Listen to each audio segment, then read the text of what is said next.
मैं नीवा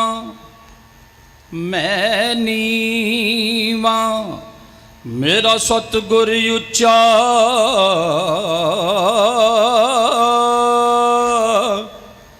असां उच्चियां दे संग लाई।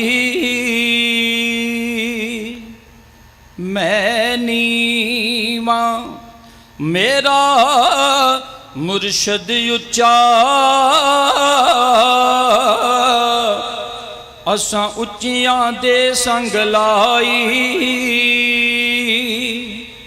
कुर्बान जावा उन्हां उच्चियां दे जिन्ना नीवियां नाल निभाई। चाहे चंगी हाँ चाहे मंदी हाँ साइया मैं तेरी बंदी हाँ। कोजी जान के मुख ना मोड़ी शहनशाह मैं ततड़ी दी आस ना तोड़ी शहनशाह। मैं ततड़ी दी आस ना तोड़ी शहनशाह।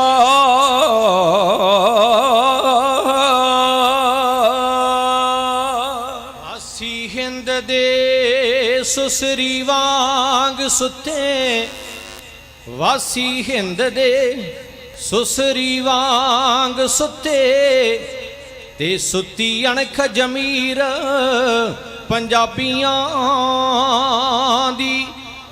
देश उत्ते लटेरियां पागलवा ओए लुट्टी जार जगीर पंजाबियां दी।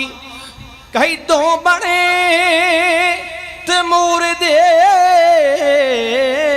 आन वारस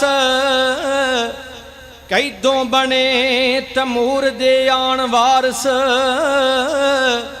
ते सांभी खेड़िया हीर पंजाबियां दी। अन्नी लुट मचाई ते खो खादी ओए कुत्ते बिल्लियां खीर पंजाबियां दी। साज खालसा खंडे दी धार विचों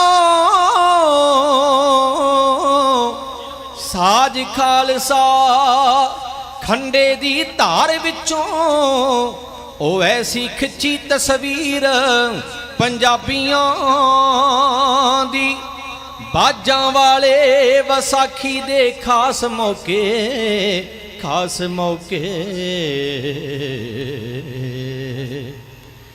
बाजां वाले वसाखी दे खास मौके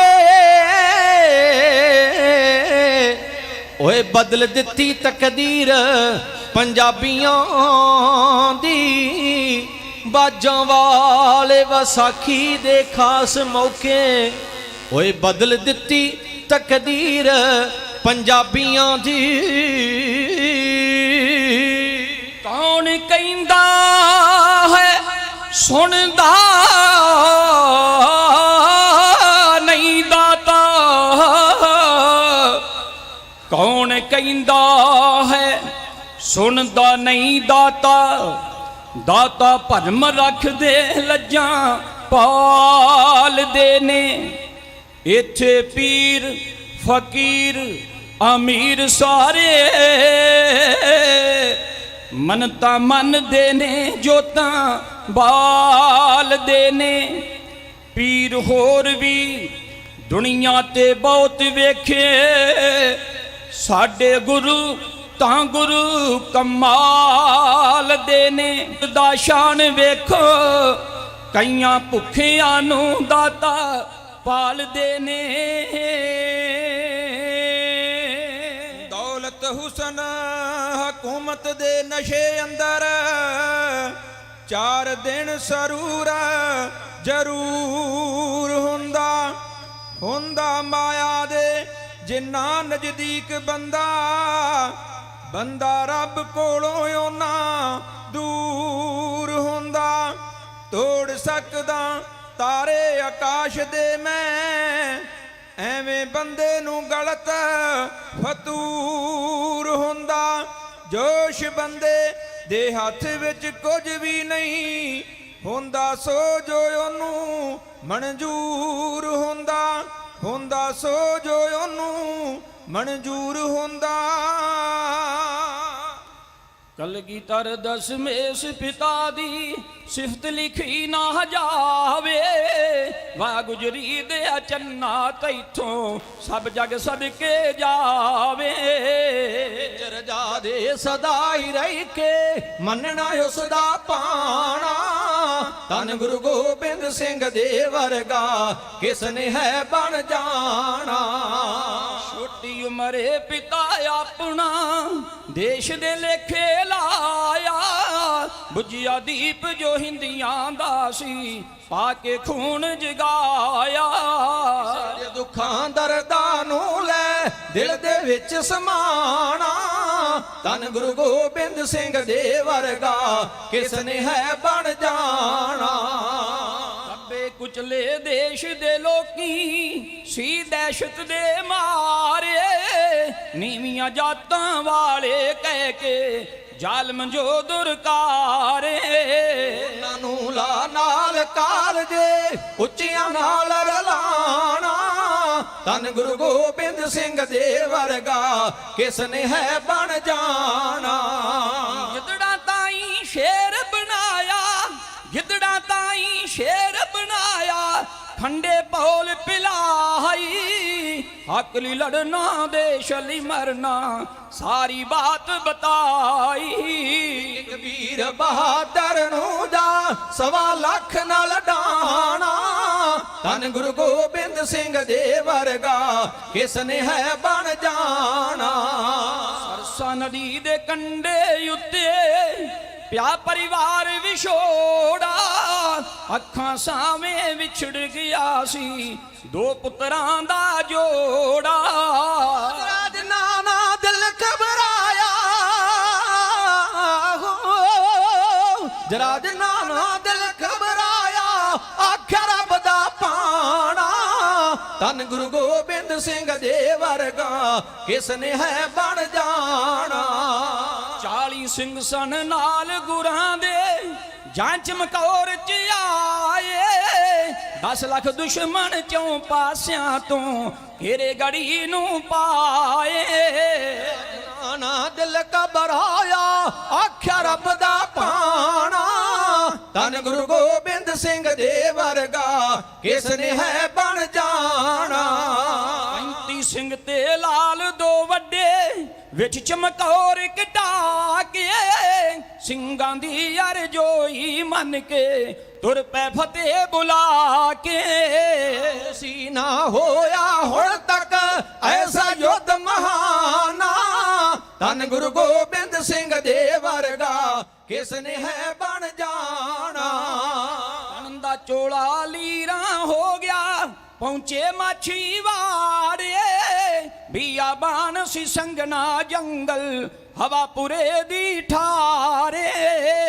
ਕਾਹੀ ਲੈ ਭਵਸ਼ਾ ਕੇ ਲਾ ਕੇ ਢੀ ਮਸਰਾਣਾ, ਧੰਨ ਗੁਰੂ ਗੋਬਿੰਦ ਸਿੰਘ ਦੇ ਵਰਗਾ ਕਿਸ ਨੇ ਹੈ ਬਣ ਜਾਣਾ। ਹੈ ਵਰਦਾਨ ਦੇਸ਼ ਨੂੰ ਇਸ ਦਾ ਜੀਵਨ ਬਹੁਤ ਪਿਆਰਾ, ਇਹ ਜੀਵਨ ਦਾ ਦਾਤਾ ਕਹਿੰਦੇ ਸੋਹਣਾ ਦੇਸ਼ ਦੁਲਾਰਾ। ਕੀਤੇ ਜੋ ਉਪਕਾਰ ਇਸ ਨੇ, ਕੀਤੇ ਜੋ ਉਪਕਾਰ ਇਸ ਨੇ, ਭੁੱਲ ਪੰਜਾਬ ਨਹੀਂ ਜਾਣਾ, ਧੰਨ ਗੁਰੂ ਗੋਬਿੰਦ ਸਿੰਘ ਦੇ ਵਰਗਾ ਕਿਸ ਨੇ ਹੈ ਬਣ, ਕਿਸ ਨੇ ਹੈ ਬਣ ਜਾਣਾ।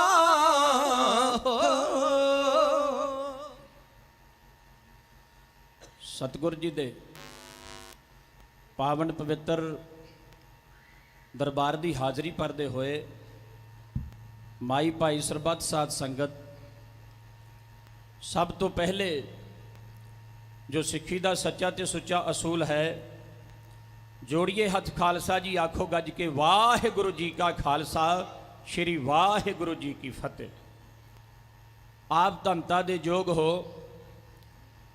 ਤੀਸਰੀ ਪਾਤਸ਼ਾਹੀ ਧੰਨ ਸਤਿਗੁਰੂ ਗੁਰੂ ਅਮਰਦਾਸ ਸੱਚੇ ਪਾਤਸ਼ਾਹ ਮਹਾਰਾਜ ਜੀ ਦੇ ਚਰਨਾਂ ਵਿੱਚ ਬਹਿ ਕੇ ਹਾਜ਼ਰੀਆਂ ਲਵਾ ਰਹੇ ਹੋ, ਆਪਣੇ ਜਨਮ ਨੂੰ ਸਫਲਾ ਕਰ ਰਹੇ ਹੋ। ਉਹ ਮਹਾਨ ਸਤਿਗੁਰੂ ਜਿਨ੍ਹਾਂ ਨੂੰ ਬੜੇ ਵਰਦਾਨ ਗੁਰੂ ਅੰਗਦ ਦੇਵ ਸੱਚੇ ਪਾਤਸ਼ਾਹ ਮਹਾਰਾਜ ਜੀ ਨੇ ਉਦੋਂ ਬਖਸ਼ੇ ਜਦੋਂ ਸਤਿਗੁਰੂ ਸੱਚੇ ਪਾਤਸ਼ਾਹ ਮਹਾਰਾਜ ਜੀ ਨੂੰ ਲੋਕ ਕਹਿੰਦੇ ਸੀ ਨਥਾਮਾ ਹੈ।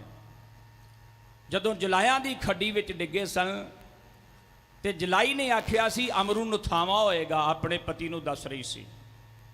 ਉਹਦੇ ਪਤੀ ਨੇ ਆਖਿਆ ਖੜਕਾ ਕਾਹਦਾ ਆਇਆ ਬਾਹਰ। ਜਦੋਂ ਗਾਗਰ ਲੈ ਕੇ ਪਾਣੀ ਦੀ ਅੰਮ੍ਰਿਤ ਵੇਲੇ ਆ ਰਹੇ ਸਨ ਤੇ ਜਲਾਈ ਨੇ ਆਖਿਆ ਪਤੀ ਜੀ ਘਬਰਾਓ ਨਾ, ਇਹ ਅਮਰੂ ਨਥਾਮਾ ਹੈ ਜਿਹਨੂੰ ਰਾਤ ਵੀ ਨੀਂਦ ਨਹੀਂ ਆਉਂਦੀ, ਰਾਤ ਵੀ ਨਹੀਂ ਸੌਂਦਾ। ਤੇ ਸਤਿਗੁਰੂ ਗੁਰੂ ਅਮਰਦਾਸ ਸੱਚੇ ਪਾਤਸ਼ਾਹ ਮਹਾਰਾਜ ਜੀ ਉਦੋਂ ਸੇਵਾ ਕਰਦੇ ਸਨ, ਅਜੇ ਸਤਿਗੁਰੂ ਨਹੀਂ ਸਨ ਬਣੇ।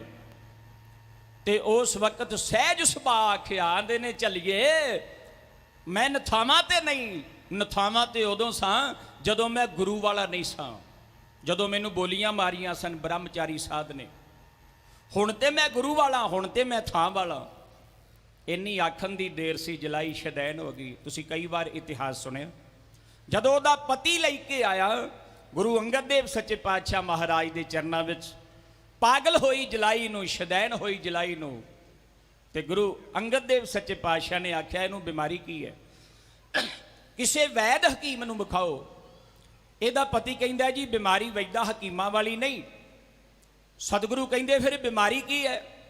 ਆਂਦਾ ਜੀ ਅੰਮ੍ਰਿਤ ਵੇਲੇ ਤੁਹਾਡਾ ਕੋਈ ਸਿੱਖ ਗਿਆ ਹੈ, ਸਾਨੂੰ ਨਹੀਂ ਪਤਾ ਉਹ ਕੀ ਬੋਲ ਆਇਆ, ਕੀ ਕਹਿ ਆਇਆ। ਇਹ ਸ਼ਦੈਨ ਹੋ ਗਈ ਹੈ, ਪਾਗਲ ਹੋ ਗਈ ਹੈ। ਗੁਰੂ ਅੰਗਦ ਦੇਵ ਸੱਚੇ ਪਾਤਸ਼ਾਹ ਕਹਿੰਦੇ ਨੇ ਤੁਸੀਂ ਕੁਝ ਪਹਿਲਾਂ ਆਖਿਆ ਹੋਣਾ। ਹਾਂਜੀ ਜੀ, ਸਾਰਾ ਪਿੰਡ ਹੀ ਜੂ ਇਹ ਗੱਲ ਆਂਦਾ ਹੈ ਤੇ ਸੁਭਾਵਕ ਹੀ ਜਲਾਈ ਦੇ ਮੂੰਹ ਨਿਕਲ ਗਿਆ ਵੀ ਅਮਰੂ ਨਥਾਮਾ ਹੈ, ਅਮਰੂ ਨਥਾਮਾ ਹੋਏਗਾ। ਤੇ ਗੁਰੂ ਅੰਗਦ ਦੇਵ ਸੱਚੇ ਪਾਤਸ਼ਾਹ ਪਿਆਰ ਵਿੱਚ ਆ ਕੇ ਕਹਿੰਦੇ ਨੇ, ਆਂਦੇ ਨੇ ਗੁਰੂ ਨਾਨਕ ਦੇ ਘਰ ਦੀ ਸਿੱਖ ਸੇਵਾ ਕਰਦਾ ਹੋਵੇ, ਲੋਕ ਆਖਣ ਨਥਾਮਾ ਹੈ, ਬਾਬਾ ਬੁੱਢਾ ਜੀ ਜਾਓ ਇਸ਼ਨਾਨ ਕਰਵਾਓ ਅਮਰਦਾਸ ਦਾ, ਚਿੱਟੇ ਬਸਤਰ ਪਵਾ ਕੇ ਇਸ਼ਨਾਨ ਕਰਾ ਕੇ ਸਾਡੇ ਕੋਲ ਲੈ ਆਓ। ਲੈ ਆਂਦਾ, ਹੁਕਮ ਹੋਇਆ। ਆਪ ਸਤਿਗੁਰੂ ਸੱਚੇ ਪਾਤਸ਼ਾਹ ਗੁਰੂ ਅੰਗਦ ਦੇਵ ਮਹਾਰਾਜ ਜੀ ਆਸਨ ਤੋਂ ਉੱਠੇ, ਦੋਵਾਂ ਮੋਢਿਆਂ ਤੋਂ ਸੇਵਾਦਾਰ ਅਮਰਦਾਸ ਜੀ ਨੂੰ ਬੜੇ ਪਿਆਰ ਦੇ ਨਾਲ ਫੜਿਆ, ਧੰਨ ਸਤਿਗੁਰੂ ਗੁਰੂ ਨਾਨਕ ਦੇਵ ਸੱਚੇ ਪਾਤਸ਼ਾਹ ਮਹਾਰਾਜ ਜੀ ਦੀ ਗੱਦੀ ਤੇ ਬਿਠਾ ਦਿੱਤਾ। 5 ਪੈਸੇ ਨਾਰੀਅਲ ਰੱਖ ਕੇ ਮੱਥਾ ਟੇਕਿਆ। ਬਾਬਾ ਬੁੱਢਾ ਜੀ ਤੋਂ ਗੁਰਿਆਈ ਗੱਦੀ ਦਾ ਤਿਲਕ ਲਵਾਇਆ ਕੇਸਰ ਦਾ। ਤੇ ਉਸ ਵੇਲੇ ਗੁਰੂ ਅੰਗਦ ਦੇਵ ਸੱਚੇ ਪਾਤਸ਼ਾਹ ਨੇ ਆਖਿਆ ਸੀ, ਹਾਂ ਦਿਓ ਦੁਨੀਆ ਦਿਓ ਲੋਕੋ, ਇਹ ਨਥਾਵਾਂ ਹੈ। ਸਤਿਗੁਰੂ ਕਹਿੰਦੇ ਅਮਰਦਾਸ ਨਥਾਵਿਆਂ ਦਾ ਥਾਂ, ਨੇ ਧਿਰਿਆਂ ਦੀ ਧਿਰ, ਨੇ ਗੱਤਿਆਂ ਦੀ ਗੱਤ, ਨੇ ਪੱਤਿਆਂ ਦੀ ਪੱਤ, ਨੇ ਆਸਰਿਆਂ ਦਾ ਆਸਰਾ, ਨੇ ਮਾਣਿਆਂ ਦਾ ਮਾਣ, ਨੇ ਓਟਿਆਂ ਦੀ ਓਟ, ਨੇ ਤਾਣਿਆਂ ਦਾ ਤਾਣ। ਅਮਰਦਾਸ ਇਹ ਵਰਦਾਨ ਉਦੋਂ ਦਿੱਤੇ ਸੀ ਜਦੋਂ ਸਤਿਗੁਰੂ ਗੁਰੂ ਨਾਨਕ ਦੇਵ ਸੱਚੇ ਪਾਤਸ਼ਾਹ ਮਹਾਰਾਜ ਦੀ ਗੁਰਗੱਦੀ ਸੌਂਪੀ ਸੀ। ਗੁਰੂ ਅਮਰਦਾਸ ਸੱਚੇ ਪਾਤਸ਼ਾਹ ਮਹਾਰਾਜ ਦਾ ਐਸਾ ਇਤਿਹਾਸ ਹੈ, ਮਿਸ਼ਰੀ ਦਾ ਪਹਾੜ ਹੈ, ਜਿੱਥੋਂ ਵੀ ਛੇੜੀਏ ਉੱਥੋਂ ਮਿੱਠਾ ਲੱਗਦਾ ਹੈ। ਸੇਵਾ ਤੇ ਸਿਮਰਨ ਦੇ ਨਾਲ ਭਰਿਆ ਹੋਇਆ ਇਤਿਹਾਸ ਹੈ ਸਤਿਗੁਰੂ ਗੁਰੂ ਅਮਰਦਾਸ ਸੱਚੇ ਪਾਤਸ਼ਾਹ ਮਹਾਰਾਜ। ਦੀਵਾਨ ਦੀ ਹਾਜ਼ਰੀ ਭਰਦੇ ਹੋਏ ਜਰਨੈਲ ਸਿੰਘ ਜੀ ਮੱਲ ਸਾਹਿਬ ਧਲੇੜੀ ਤੋਂ ਪਹੁੰਚੇ ਹੋਏ 200 ਰੁਪਇਆ ਭੇਜ ਗਏ ਨੇ ਕਵੀਸ਼ਰ ਜਥੇ ਨੂੰ। ਭਾਈ ਮਨਦੀਪ ਸਿੰਘ ਜੀ ਗਿੱਲ ਸੈਦੇਵਾਲਾ ਤੋਂ ਜਿਹੜੇ USA ਰਹਿੰਦੇ ਨੇ, ਉਹ 1100 ਰੁਪਇਆ ਭੇਜ ਗਏ ਨੇ ਕਵੀਸ਼ਰ ਜਥੇ ਨੂੰ। ਹੋਰ ਗੁਰੂ ਕੀਆਂ ਸੰਗਤਾਂ ਵੱਲੋਂ ਬੇਅੰਤ ਮਾਣ ਆਇਆ। ਸਤਿਗੁਰੂ ਪਾਤਸ਼ਾਹ ਚੜ੍ਹਦੀ ਕਲਾ ਖਜ਼ਾਨੇ ਭਰਪੂਰ ਕਰਨ। ਸੋ ਆਓ ਸਭ ਤੋਂ ਪਹਿਲੇ 2 ਲਾਈਨਾਂ ਛੋਟੇ ਵੀਰ ਤੋਂ ਸ਼ੇਰ ਵਿੱਚ ਸੁਣੋ ਕਿ ਦੁਨੀਆ ਵਿੱਚ ਜਿੰਨੇ ਵੀ ਰੁੱਖ ਨੇ ਬੇਸ਼ੱਕ ਦੀ ਉਹ ਸਾਰੇ ਕਲਮ ਬਣ ਜਾਣ, ਅਰਸ਼ ਤੇ ਫਰਸ਼ ਕਾਗਜ਼ ਬਣ ਜਾਏ, 7 ਸਮੁੰਦਰ ਸਿਆਹੀ ਬਣ ਜਾਣ, ਪਰ ਮੇਰੇ ਸਤਿਗੁਰ ਪੂਰੇ ਗੁਰੂ ਦੀ ਸਿਫਤ ਫਿਰ ਵੀ ਬਿਆਨ ਨਹੀਂ ਹੋ ਸਕਦੀ। ਸੁਣ ਲਈਏ 2 ਲਾਈਨਾਂ ਫਿਰ ਅੱਗੇ ਚੱਲਾਂਗੇ। ਮੇਰੇ ਗੁਰੂ ਦੀ ਸਿਫਤ ਨਾ ਲਿਖੀ ਜਾਵੇ, 7 ਸਾਗਰਾਂ ਦੀ ਭਾਵੇਂ ਛਾਈ ਹੋਵੇ, ਬੇਸ਼ੱਕ ਅਰਸ਼ ਤੇ ਫਰਸ਼ ਬਣ ਜਾਣ ਕਾਗਜ਼, ਉਹ ਇਹਨਾਂ ਉੱਤੇ ਨਾ ਪੂਰੀ ਲਖਾਈ ਹੋਵੇ। ਮਾਤ ਲੋਕ ਵਿੱਚ ਦਿਸਣ ਦਰਖਤ ਜਿੰਨੇ ਹੋ ਮਾਥੇ ਲੋਕ ਵਿੱਚ ਦਿਸਣ ਦਰਖਤ ਜਿੰਨੇ ਤੇ ਭਾਵੇਂ ਸਭਨਾ ਦੀ ਕਲਮ ਬਣਾਈ ਹੋਵੇ ਅਲਮਸਤ ਨਾ ਉਸ ਦੀ ਸਿਫਤ ਮੁੱਕੇ ਤੇ ਜਿਹਦੀ ਗੁਰੂ ਨੇ ਸਿਫਤ ਕਰਾਈ ਹੋਵੇ। ਇੱਕ ਜ਼ਰੂਰੀ ਬੇਨਤੀ ਹੈ, ਫੁੱਲੂਆਣਾ ਡੋਗਰਾ ਤੋਂ ਇੱਕ ਬੀਬੀ ਬੱਚੀ ਹੈ ਛੋਟੀ ਜੀ, ਉਹ ਗਵਾਚ ਗਈ ਹੈ ਤੇ ਸੇਵਾਦਾਰ ਉਹਨੂੰ ਬਾਹਰ ਲੈ ਗਏ ਨੇ ਪੰਡਾਲ ਚੋਂ। ਉਹਦੇ ਮਾਪੇ ਜਿੱਥੇ ਵੀ ਸੁਣਦੇ ਹੋਣ ਉਹ ਆਪਣੀ ਬੱਚੀ ਨੂੰ ਆਣ ਕੇ ਸੰਭਾਲ ਲੈਣ। ਸੋ ਆਓ ਜਿੰਨਾ ਕੁ ਸਮਾਂ ਹੈ ਉਹ ਸਮੇਂ ਦੇ ਅੰਦਰ ਰਹਿ ਕੇ ਇੱਕ ਗੁਰ ਇਤਿਹਾਸ ਰਾਹੀਂ ਤੁਹਾਡੀ ਸੇਵਾ ਕਰਨ ਦਾ ਯਤਨ ਕਰਨਾ ਹੈ। ਸਤਿਗੁਰੂ ਛੇਵੇਂ ਪਾਤਸ਼ਾਹ ਗੁਰੂ ਹਰਗੋਬਿੰਦ ਮਹਾਰਾਜ ਜੀ, ਉਹਨਾਂ ਦੇ ਘਰ 5 ਸਾਹਿਬਜ਼ਾਦੇ ਹੋਏ, 5 ਪੁੱਤਰ ਹੋਏ। ਵੱਡੇ ਸਨ ਬਾਬਾ ਗੁਰਦਿੱਤਾ ਜੀ, ਉਦੋਂ ਛੋਟੇ ਅਣੀ ਰਾਏ, ਅਟਲ ਰਾਏ, ਸੂਰਜਮਲ ਤੇ ਸਭ ਤੋਂ ਛੋਟੇ ਸਨ ਤੇਗਮਲ। ਸਤਿਗੁਰੂ ਗੁਰੂ ਤੇਗ ਬਹਾਦਰ ਸੱਚੇ ਪਾਤਸ਼ਾਹ ਸਭ ਤੋਂ ਛੋਟੇ ਸਨ। ਵੱਡੇ ਸਨ ਬਾਬਾ ਗੁਰਦਿੱਤਾ ਜੀ ਤੇ ਉਸ ਵਕਤ ਬਾਬਾ ਗੁਰਦਿੱਤਾ ਜੀ ਦੇ ਘਰ 2 ਸਾਹਿਬਜ਼ਾਦੇ ਹੋਏ। ਵੱਡੇ ਦਾ ਨਾਮ ਸੀ ਧੀਰਮਲ ਤੇ ਛੋਟੇ ਦਾ ਨਾਮ ਸੀ ਹਰ ਰਾਏ ਸਾਹਿਬ। ਸਤਿਗੁਰੂ ਹਰਗੋਬਿੰਦ ਪਾਤਸ਼ਾਹ ਮਹਾਰਾਜ ਜੀ ਜਿੱਥੇ ਵੀ ਜਾਂਦੇ, ਛੋਟਾ ਪੋਤਰਾ ਹਰ ਰਾਏ ਸਾਹਿਬ ਸਤਿਗੁਰਾਂ ਦੇ ਨਾਲ ਜਾਂਦਾ। ਇੰਨਾ ਪਿਆਰ ਹੋ ਗਿਆ, ਸਤਿਗੁਰਾਂ ਤੋਂ ਪਾਸੇ ਕਦੇ ਵੀ ਨਾ ਹਟਦਾ। ਸੱਚੇ ਪਾਤਸ਼ਾਹ ਜੋ ਵੀ ਛੋਟੇ ਪੋਤਰੇ ਹਰ ਰਾਏ ਸਾਹਿਬ ਨੂੰ ਕਹਿੰਦੇ ਤਤ ਪਰ ਸੇਵਾ ਵਿੱਚ ਹਾਜ਼ਰ ਰਹਿੰਦਾ ਸਦਾ। ਔਰ ਇਸ ਦੇ ਉਲਟ ਜੋ ਧੀਰਮਲ ਨੂੰ ਕਹਿੰਦੇ, ਧੀਰਮਲ ਕੋਈ ਵੀ ਬਚਨ ਨਾ ਮੰਨਦਾ। ਇਸ ਕਰਕੇ ਛੋਟੇ ਪੋਤਰੇ ਨਾਲ ਬਹੁਤਾ ਪਿਆਰ ਹੋ ਗਿਆ। ਇੱਕ ਦਿਨ ਦੀ ਗੱਲ ਹੈ, ਛੇਵੇਂ ਪਾਤਸ਼ਾਹ ਇੱਕ ਬਗੀਚੀ ਦੀ ਸੈਰ ਕਰ ਰਹੇ ਸਨ ਕੀਰਤਪੁਰ ਸਾਹਿਬ। ਸਤਿਗੁਰੂ ਸੱਚੇ ਪਾਤਸ਼ਾਹ ਮਹਾਰਾਜ ਜੀ ਦਾ ਚੋਲਾ ਲੱਗ ਕੇ ਇੱਕ ਫੁੱਲ ਧਰਤੀ ਤੇ ਡਿੱਗ ਪਿਆ ਤੇ ਛੋਟਾ ਪੁੱਤਰਾ ਹਰ ਰਾਏ ਸਾਹਿਬ ਨਾਲ ਸੀ। ਸੱਚੇ ਪਾਤਸ਼ਾਹ ਤੇ ਅੱਗੇ ਚਲੇ ਗਏ ਤੇ ਹਰ ਰਾਏ ਸਾਹਿਬ ਨੇ ਉਹ ਫੁੱਲ ਚੁੱਕਿਆ।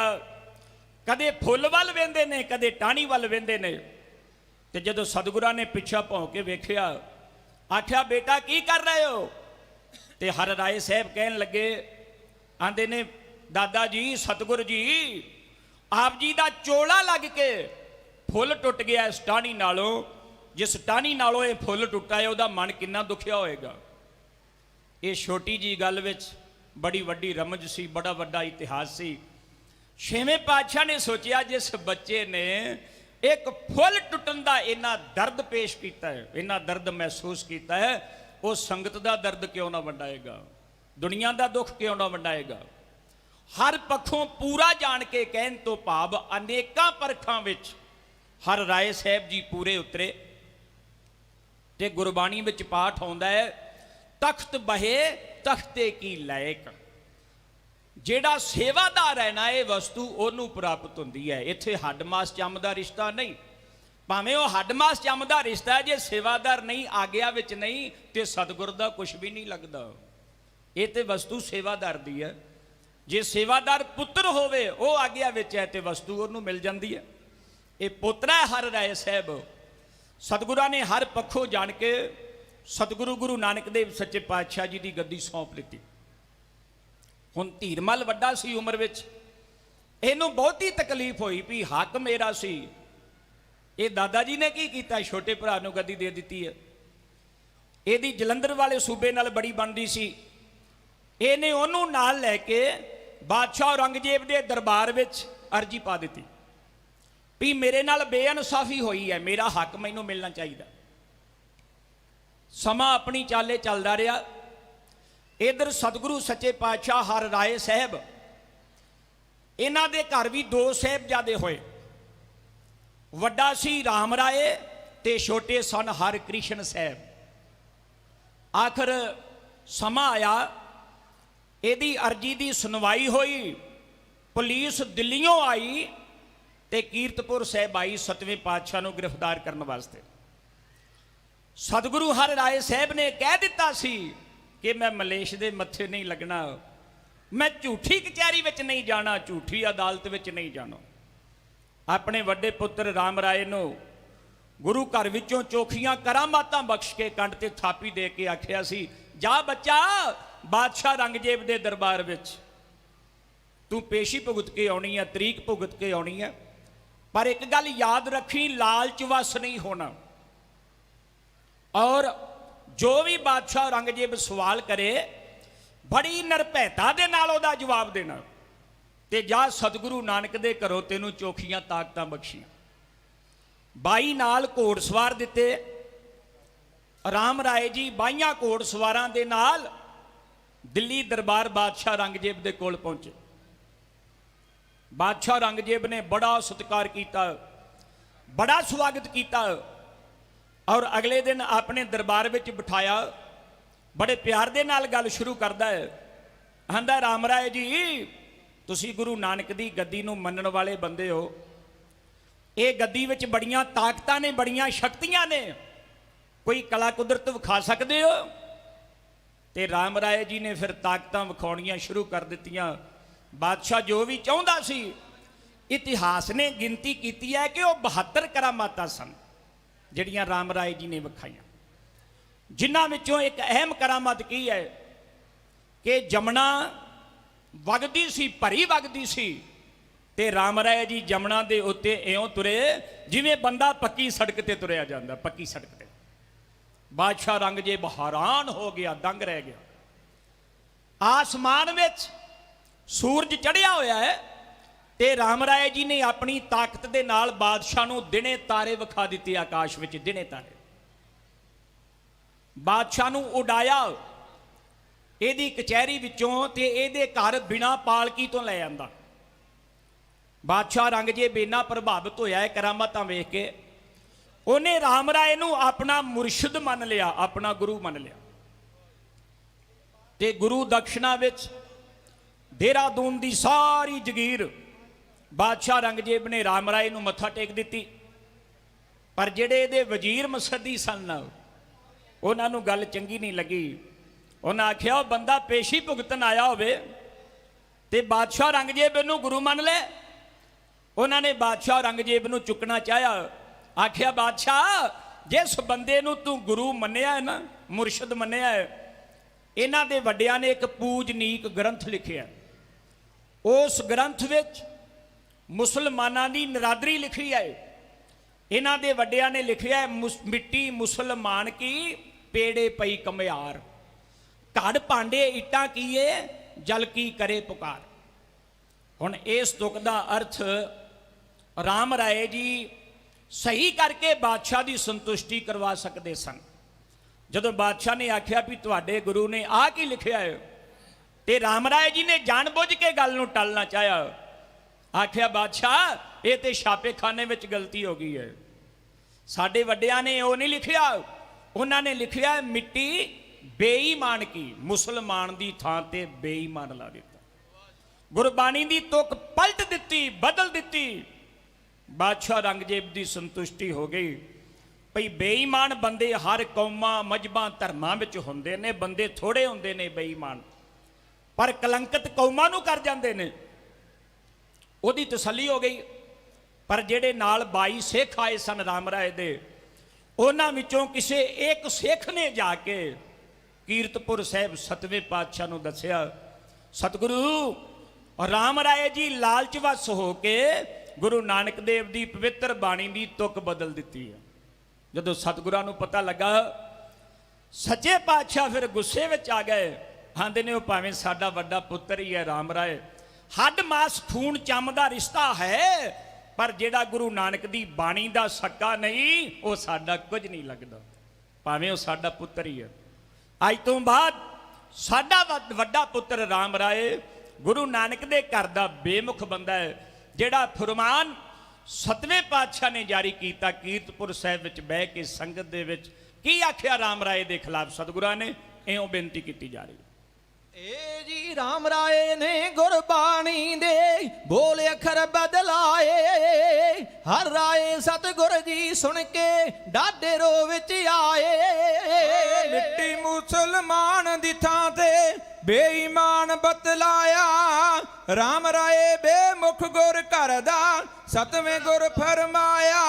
ਆ ਬਾਣੀ ਗੁਰੂ ਗੁਰੂ ਹੈ ਬਾਣੀ, ਇਸ ਦੇ ਤੁਲਨਾ ਕੋਈ। ਲਗ ਮਤਰ ਦਾ ਫਰਕ ਜੋ ਪਾਵੇ, ਉਸ ਨੂੰ ਮਿਲੇ ਨਾ ਢੋਈ। ਰਾਮ ਰਾਏ ਨੇ ਸਾਰ ਨਾ ਜਾਣੀ, ਮਾਰ ਲਿਆ ਮੋਹ ਮਾਇਆ। ਰਾਮ ਰਾਏ ਬੇਮੁਖ ਗੁਰ ਘਰ ਦਾ ਸਤਵੇਂ ਗੁਰ ਫਰਮਾਇਆ। ਰੱਬੀ ਹੁਕਮੇ ਅਨਾਦੀ ਬਾਣੀ, ਗੁਰਮੁਖ ਹਿਰਦੇ ਸਮਾਣੀ। ਰਿੱਧ ਸਿੱਧ ਮੁਕਤੀ ਦੀ ਦਾਤੀ, ਹੈ ਰਤਨਾ ਦੀ ਖਾਣੀ। ਗੁਰਬਾਣੀ ਜੋ ਹਿਰਦੇ ਵਸਾਵੇ, ਫਲ ਪਾਵੇ ਮਨ ਪਾਇਆ। ਰਾਮ ਰਾਏ ਬੇਮੁਖ ਗੁਰ ਘਰ ਦਾ ਸਤਵੇਂ ਗੁਰ ਫਰਮਾਇਆ। ਉਹ ਤਾਰਾ ਰਾਣੀ ਨੇ ਪਾਈਆਂ ਸੀ ਗੁਰਬਾਣੀ ਦੀਆਂ ਸਾਰਾਂ, ਸ਼ਹਿਰ ਦੇ ਰਾਜੇ ਸੈਣ ਨਾਈ ਨੂੰ ਕੀਤੀਆਂ ਨਮਸਕਾਰਾਂ। ਕਰਮ ਅਰਥ ਤੇ ਕਾਮ ਮੋਖ ਹੈ, ਸਭ ਕੁਝ ਇਸ ਦੀ ਸਾਇਆ। ਰਾਮ ਰਾਏ ਬੇਮੁਖ ਗੁਰ ਘਰ ਦਾ ਸਤਵੇਂ ਗੁਰ ਫਰਮਾਇਆ। ਉਹ ਚਾਰੇ ਜੁਗ ਹੀ ਨਾਮ ਬਾਣੀ ਨੂੰ ਵੇਦ ਪੁਰਾਣ ਨੇ ਗਾਉਂਦੇ, ਮਹਿਮਾ ਗੁਰ ਪਰਮੇਸ਼ਰ ਦੀ ਦਾ ਫਲ ਪਾਉਂਦੇ ਮਨ ਪਾਉਂਦੇ। ਜਿਸ ਥਾਂ ਪੜੀ ਜਾਏ ਗੁਰਬਾਣੀ, ਸੋਈ ਥਾਨ ਸੁਹਾਇਆ। ਰਾਮ ਰਾਏ ਬੇਮੁਖ ਗੁਰ ਘਰ ਦਾ ਸਤਵੇਂ ਗੁਰ ਫਰਮਾਇਆ। ਗੁਰਬਾਣੀ ਦੀ ਕਦਰ ਜੋ ਕਰਦਾ ਓਏ ਸਿੱਖ ਗੁਰੂ ਕਾ ਪਿਆਰਾ। ਗੁਰਬਾਣੀ ਦੀ ਕਦਰ ਜੋ ਕਰਦਾ ਉਹ ਸਿੱਖ ਗੁਰੂ ਕਾ ਪਿਆਰਾ। ਵਿਛੜੇ ਜੋ ਗੁਰਬਾਣੀ ਤੋਂ ਉਹ ਦੀਨ ਦੁਨੀ ਦਰਕਾਰਾ। ਜਮ ਡੰਡਾ ਗਲ ਸੰਗਲ ਬੇੜੀ, ਉਸ ਦੇ ਪਿਆ ਪਵਾਇਆ। ਰਾਮ ਰਾਏ ਬੇਮੁਖ ਗੁਰ ਘਰ ਦਾ ਸਤਵੇਂ ਗੁਰ ਫਰਮਾਇਆ। ਰਾਮ ਰਾਏ ਸਿੱਖੀ ਤੂੰ ਗਿਰਿਆ ਓਏ ਮੇਰੇ ਪਾਸ ਨਾ ਆਵੇ ਓਏ। ਬਈ ਰਾਮ ਰਾਏ ਸਿੱਖੀ ਤੂੰ ਗਿਰਿਆ ਮੇਰੇ ਪਾਸ ਨਾ ਆਵੇ। ਗੁਰੂ ਨਾਨਕ ਦਾ ਨਾਮ ਲਿਵਾ ਕੋਈ ਉਸ ਨੂੰ ਮੂੰਹ ਨਾ ਲਾਵੇ। ਗੋਇਆ ਬੀਜ ਅੰਗ ਮਮ ਅੰਕਰ, ਕੀਤੀ ਦਾ ਫਲ ਪਾਇਆ। ਰਾਮ ਰਾਏ ਬੇਮੁਖ ਗੁਰ ਘਰ ਦਾ ਸਤਵੇਂ ਗੁਰ ਫਰਮਾਇਆ। ਭਾਈ ਰਾਮ ਰਾਏ ਦਾ ਭਾਗਨ ਖੁੱਟਾ, ਲੇਖ ਮੱਥੇ ਦਾ ਹਰਿਆ। ਹਰ ਰਾਏ ਗੁਰ ਗੱਦੀ ਦੇ ਕੇ ਹਰ ਕ੍ਰਿਸ਼ਨ ਗੁਰ ਕਰਿਆ। 5 ਸਾਲ ਦੇ ਬਾਲਕ ਦੇ ਚਰਨਾਂ ਤੇ ਜਗਤ ਚਲਾਇਆ। ਰਾਮ ਰਾਏ ਬੇਮੁਖ ਗੁਰ ਘਰ ਦਾ ਸਤਵੇਂ ਗੁਰ ਫਰਮਾਇਆ। ਸਤਵੇਂ ਸਤਿਗੁਰ ਹਰ ਰਾਏ ਜੀ ਓਏ, ਜਾ ਪ੍ਰਲੋਕ ਪਧਾਰੇ ਓਏ। ਓ ਸਤਵੇਂ ਸਤਿਗੁਰ ਹਰ ਰਾਏ ਜੀ ਜਾ ਪ੍ਰਲੋਕ ਪਧਾਰੇ। ਹੁਣ ਰਾਮ ਰਾਏ ਨੂੰ ਸਾੜਨ ਲੱਗ ਪੈ ਦੁਬਦਾ ਦੇ ਅੰਗਿਆਰੇ। ਜਲ ਬਲ ਉੱਠਿਆ ਜੀਵਨ ਉਸ ਦਾ, ਕਹਿਰ ਕਰਨ ਨੂੰ ਧਾਇਆ।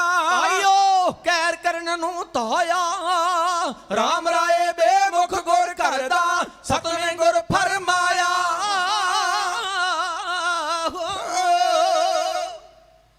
10 ਸਾਲ ਦਾ ਛੋਟਾ ਜਿਹਾ ਬੱਚਾ ਹੈ ਮਨਿੰਦਰ ਸਿੰਘ ਜੀ, ਪਿੰਡ ਮਗਾਣੀਆਂ ਤੋਂ। ਉਹ ਗੁੰਮ ਹੋਇਆ, ਕੱਲ ਦਾ ਗਿਆ ਤੇ ਵਾਪਸ ਘਰ ਨਹੀਂ ਆਇਆ। ਜੇ ਕਿਸੇ ਸੱਜਣ ਨੇ ਵੇਖਿਆ ਹੋਵੇ ਉਹ ਕਿਰਪਾ ਕਰਕੇ ਜ਼ਰੂਰ ਦੱਸਣ ਦੀ ਖੇਚਲ ਕਰੇ। ਸਤਿਗੁਰੂ ਸੱਚੇ ਪਾਤਸ਼ਾਹ ਮਹਾਰਾਜ ਨੇ ਆਖਿਆ, ਜਿਨ ਬਾਣੀ ਦੀ ਤੁਕ ਬਦਲ ਦਿੱਤੀ ਹੈ। ਗੁਰੂ ਨਾਨਕ ਦੇਵ ਸੱਚੇ ਪਾਤਸ਼ਾਹ ਮਹਾਰਾਜ ਦੀ ਗੁਰਬਾਣੀ ਦਾ ਜਿਹੜਾ ਸਕਾ ਨਹੀਂ, ਭਾਵੇਂ ਉਹ ਸਾਡਾ ਪੁੱਤ ਹੈ ਪਰ ਸਾਡਾ ਲੱਗਦਾ ਕੁਝ ਨਹੀਂ। ਗੁਰੂ ਅਰਜਨ ਦੇਵ ਮਹਾਰਾਜ ਜੀ ਕਹਿੰਦੇ ਨੇ, ਆਂਦੇ ਨੇ ਬਾਣੀ ਪ੍ਰਭ ਕੀ ਸਭ ਕੋ ਬੋਲੇ, ਆਪ ਅਡੋਲ ਨਾ ਕਬਹੂ ਡੋਲੇ। ਸਰਬ ਕਲਾ ਕਰ ਖੇਲੇ ਖੇਲ, ਮੋਲ ਨਾ ਪਾਈਐ ਗੁਣ ਅਨਮੋਲ। ਇਹ ਬਾਣੀ ਦੀ ਮਹਿਮਾ ਆਗਾਦ ਬੋਧ ਹੈ। ਦੁਨੀਆ ਵਿੱਚ ਗੁਰਮੁਖੋ ਧਿਆਨ ਦੇਣਾ, ਦੁਨੀਆ ਵਿੱਚ ਜੇ ਕੋਈ ਸਭ ਤੋਂ ਵੱਡੀ ਸੱਚੀ ਤੇ ਸੁੱਚੀ ਸ਼ਕਤੀ ਹੈ, ਉਹ ਹੈ ਸਤਿਗੁਰੂ ਗੁਰੂ ਗ੍ਰੰਥ ਸਾਹਿਬ, ਸਤਿਗੁਰਾਂ ਦੀ ਪਵਿੱਤਰ ਬਾਣੀ। ਇਸ ਤੋਂ ਵੱਡੀ ਕੋਈ ਹੋਰ ਸ਼ਕਤੀ ਨਹੀਂ। ਮੈਨੂੰ ਗੱਲ ਯਾਦ ਆ ਗਈ, 7ਵੇਂ ਪਾਤਸ਼ਾਹ ਨੇ ਕੀਰਤਪੁਰ ਬੈਠਿਆਂ ਫਰਮਾਨ ਜਾਰੀ ਕੀਤਾ ਸੀ। ਸਤਿਗੁਰੂ ਹਰ ਰਾਏ ਸਾਹਿਬ ਨੇ ਆਖਿਆ ਸੀ, ਜਿਹੜਾ ਵੀ ਸਿੱਖ ਬੱਚੇ ਤੋਂ ਲੈ ਕੇ ਬਜ਼ੁਰਗ ਤੱਕ ਕੋਈ ਵੀ ਹੋਵੇ, ਭਾਵੇਂ ਉਹ ਬੀਬੀ ਹੈ, ਭਾਵੇਂ ਭਾਈ ਹੈ, ਭਾਵੇਂ ਬਜ਼ੁਰਗ ਹੈ, ਭਾਵੇਂ ਮਾਤਾ ਹੈ, ਅੰਮ੍ਰਿਤ ਵੇਲੇ ਸੁਣ ਕੇ ਸੀ ਇਸ਼ਨਾਨ ਕਰਕੇ ਧਿਆਨ ਦੇਣਾ ਜਰਾ ਵਿਸ਼ੇਸ਼ ਤੌਰ ਤੇ ਇਸ ਗੱਲ ਵੱਲ। ਅੰਮ੍ਰਿਤ ਵੇਲੇ ਸਣ ਕੇਸੀ ਇਸ਼ਨਾਨ ਕਰਕੇ ਇੱਕ ਪਾਠ ਜਪਜੀ ਸਾਹਿਬ ਦਾ ਕਰੇ, ਗੁਰੂ ਨਾਨਕ ਦੇਵ ਸੱਚੇ ਪਾਤਸ਼ਾਹ ਮਹਾਰਾਜ ਦੇ ਚਰਨਾਂ ਦਾ ਧਿਆਨ ਧਰ ਕੇ। ਉੱਥੇ ਲਿਖਿਆ ਲੀਨ ਹੋ ਕੇ, ਭਾਵ ਪਿਆਰ ਵਸ ਹੋ ਕੇ ਗੁਰੂ ਨਾਨਕ ਦੇਵ ਸੱਚੇ ਪਾਤਸ਼ਾਹ ਮਹਾਰਾਜ ਦੇ ਚਰਨਾਂ ਦਾ ਧਿਆਨ ਧਰ ਕੇ ਜਿਹੜਾ ਇੱਕ ਪਾਠ ਜਪਜੀ ਸਾਹਿਬ ਦਾ ਕਰੇਗਾ, ਉਹਦਾ ਨਗਾਰਾ ਚੌਵਾਂ ਕੂੰਟਾਂ ਵਿੱਚ ਵੱਜੇਗਾ, ਚੌਵਾਂ ਕੂੰਟਾਂ ਵਿੱਚ। ਇਹ ਗੁਰਬਾਣੀ ਦੀ ਮਹਿਮਾ ਹੈ। ਤੇ ਛੇਵੇਂ ਪਾਤਸ਼ਾਹ ਗੁਰੂ ਹਰਗੋਬਿੰਦ ਮਹਾਰਾਜ ਨੇ ਜਦੋਂ ਆਖਿਆ ਸੀ ਮੈਨੂੰ ਕੋਈ ਜਪਜੀ ਸਾਹਿਬ ਸੁਣਾਵੇ, ਸ਼ੁੱਧ ਬਿਰਤੀ ਨਾਲ ਸੁਣਾਵੇ, ਸ਼ੁੱਧ ਪਾਠ ਸੁਣਾਵੇ, ਤੇ ਬਾਬੇ ਬੁੱਢੇ ਨੇ ਆਖਿਆ ਜੀ ਫਿਰ ਕੀ ਦਿਓਗੇ? ਸਤਿਗੁਰੂ ਕਹਿੰਦੇ ਬਾਬਾ ਜੀ ਜੋ ਆਖੋਗੇ ਮੈਂ ਉਹ ਦਿਆਂਗਾ, ਪਰ ਮੇਰੀ ਸ਼ਰਤ ਹੈ ਸ਼ੁੱਧ ਭਾਵਨਾ ਹੋਵੇ, ਸ਼ੁੱਧ ਬਿਰਤੀ ਹੋਵੇ। ਕਈ ਮੇਰੇ ਵਰਗੇ ਸਿੱਖ ਤਿਆਰ ਹੋ ਗਿਆ ਜਿਨ੍ਹਾਂ ਨੇ ਰੱਟਾ ਲਾਇਆ ਸੀ। ਸਤਿਗੁਰੂ ਸੱਚੇ ਪਾਤਸ਼ਾਹ ਮਹਾਰਾਜ ਦੇ ਚਰਨਾਂ ਵਿੱਚ ਚਿੱਟੇ ਬਸਤਰ ਪਵਾ ਕੇ ਇਸ਼ਨਾਨ ਕਰਵਾ ਕੇ ਲੈ ਜਾਂਦਾ, ਉੱਚੇ ਥਾਂ ਤੇ ਬਿਠਾ ਦਿੱਤਾ, ਜਪਜੀ ਸਾਹਿਬ ਦਾ ਪਾਠ ਆਰੰਭ ਹੋਇਆ ਤੇ ਪੰਜਵੀਂ ਪੌੜੀ ਤੱਕ ਹੀ ਚੱਲ ਸਕਿਆ, ਗੱਲ ਨਹੀਂ ਬਣੀ। ਸੱਚੇ ਪਾਤਸ਼ਾਹ ਕਹਿੰਦੇ ਨਹੀਂ ਬਈ ਥੱਲੇ ਆ ਜਾ। ਦੂਸਰਾ ਸਿੱਖ ਆਇਆ ਜੀ ਮੈਂ ਸੁਣਾਉਣਾ, ਉਹ 15ਵੀਂ ਪੌੜੀ ਤੱਕ ਬੜੀ ਮੁਸ਼ਕਲ ਦੇ ਨਾਲ ਪਹੁੰਚਿਆ। ਸੱਚੇ ਪਾਤਸ਼ਾਹ ਕਹਿੰਦੇ ਥੱਲੇ ਆ ਜਾ। ਬਾਬਾ ਬੁੱਢਾ ਜੀ ਨੇ ਆਖਿਆ ਵੀ ਹੈ ਕੋਈ ਸਿੱਖ ਜਿਹੜਾ ਸੱਚੇ ਪਾਤਸ਼ਾਹ ਮਹਾਰਾਜ ਦਾ ਇਹ ਬਚਨ, ਇਹ ਹੁਕਮ ਪੂਰਾ ਕਰ ਸਕੇ, ਸ਼ਰਤ ਪੂਰੀ ਕਰ ਸਕੇ? ਤੇ ਸਭ ਤੋਂ ਪਿੱਛੇ ਬੈਠਾ ਸੀ ਭਾਈ ਗੋਪਾਲਾ, ਉਹਦੇ ਤੇ ਬੜੀ ਬਖਸ਼ਿਸ਼ ਸੀ। ਭਾਈ ਗੋਪਾਲਾ ਚਰਨਾਂ ਵਿੱਚ ਆ ਕੇ ਆਂਦਾ ਗਰੀਬ ਨਵਾਜ ਦਾਸ ਤੋਂ ਸੰਥਾ ਸੁਣ ਲਓ। ਗੱਲ ਬਣ ਗਈ ਨਾ। ਪਹਿਲੇ ਕਹਿੰਦੇ ਸਨ ਮੈਂ ਸੁਣਾਉਣਾ ਜੀ, ਉਹਨੇ ਆਖਿਆ ਜੀ ਦਾਸ ਤੋਂ ਸੰਥਾ ਸੁਣ ਲਓ। ਹੁਕਮ ਹੋਇਆ ਬਾਬਾ ਬੁੱਢਾ ਜੀ ਨੂੰ ਇਹਨਾਂ ਦਾ ਇਸ਼ਨਾਨ ਕਰਵਾਓ, ਚਿੱਟੇ ਕੱਪੜੇ ਪਵਾ ਕੇ ਲੈ ਆਓ। ਤੇ ਭਾਈ ਗੋਪਾਲਾ ਜੀ ਪਾਠ ਕਰਨ ਲੱਗ ਗਿਆ। ਇਹਨਾਂ ਸ਼ੁੱਧ ਪਾਠ ਸ਼ੁੱਧ ਬਿਰਤੀ ਦੇ ਨਾਲ ਜਪਜੀ ਸਾਹਿਬ ਪੜ੍ਹਨ ਲੱਗ ਗਿਆ। ਜਦੋਂ 2 ਪੌੜੀਆਂ ਰਹਿ ਗਈਆਂ ਨਾ, ਤੇ ਚੰਮ ਨੂੰ ਹੀ ਖਿੱਚਣਾ ਹੁੰਦਾ ਹੈ। ਜਦੋਂ 2 ਪੌੜੀਆਂ ਰਹਿ ਗਈਆਂ ਤੇ ਇਧਰ ਸੱਚੇ ਪਾਤਸ਼ਾਹ ਮਹਾਰਾਜ ਬੜੇ ਪਿਆਰ ਵਿੱਚ ਸਨ, ਭਿੱਜੇ ਹੋਏ ਸਨ। ਸਤਿਗੁਰੂ ਸੋਚ ਰਹੇ ਸਨ ਇੰਨੀ ਸ਼ੁੱਧ ਬਿਰਤੀ ਦੇ ਨਾਲ ਸ਼ੁੱਧ ਪਾਠ ਲਗਾ ਮਾਤਰਾ ਲਾ ਕੇ ਪੜ੍ਹ ਰਿਹਾ ਹੈ। ਅੱਜ ਹੋਰ ਤੇ ਕੋਈ ਵੀ ਚੀਜ਼ ਨਹੀਂ ਸੰਸਾਰ ਵਿੱਚ, ਮੈਂ ਇਹਦੇ ਤੁੱਲ ਕੋਈ ਵੀ ਬਰਾਬਰ ਨਹੀਂ ਜਪਜੀ ਸਾਹਿਬ ਦੇ, ਮੈਂ ਕੀ ਦਿਆਂ?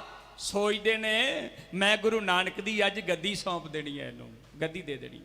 ਸਤਿਗੁਰੂ ਹੌਲੀ ਹੌਲੀ ਆਸਨ ਤੋਂ ਪਿੱਛੇ ਹਟਦੇ ਜਾਂਦੇ ਨੇ।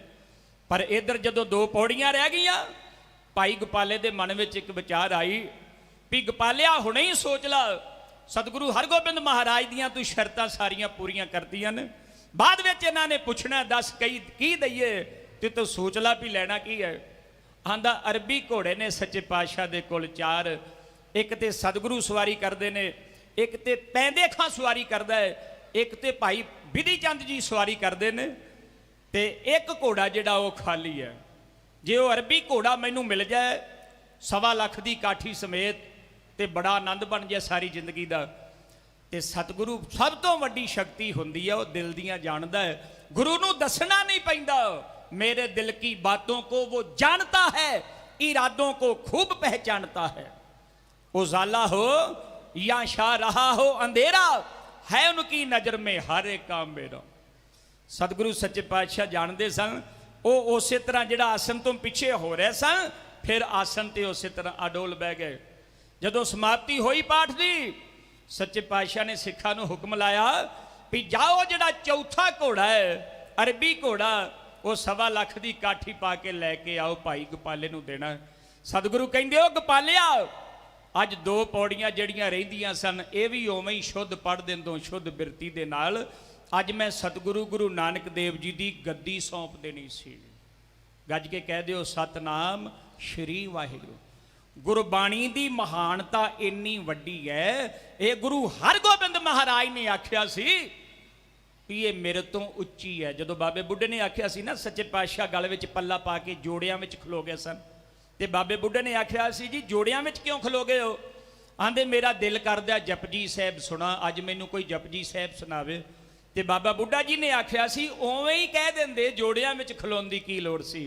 आंदे ने बाबा बुढ़ा ओ ना कह, ये जपजी साहब मेरे नालों भी उच्ची बाणी है। सतगुरां ने सानू सत्कार करना सिखाया, ਇਹਦੇ ਵਿੱਚ ਸਾਰਾ ਕੁਝ ਹੀ ਹੈ, ਹੀਰੇ ਲਾਲ ਜਵਾਹਰ ਸਾਰਾ ਕੁਝ ਹੀ ਹੈ ਇਹਦੇ ਵਿੱਚ। ਮਤ ਮੈਂ ਰਤਨ ਜਵਾਹਰ ਮਾਨਕ, ਗੁਰਬਾਣੀ ਵਿੱਚ ਆਉਂਦਾ ਨਾ ਪੰਜਵੀਂ ਪੌੜੀ ਵਿੱਚ, ਮਤ ਵਿੱਚ ਰਤਨ ਜਵਾਹਰ ਮਾਨਕ। ਉਹ ਕਦੋਂ ਆਉਂਦੇ ਨੇ? ਜੇ ਇੱਕ ਗੁਰ ਕੀ ਸਿੱਖ ਸੁਣੀ।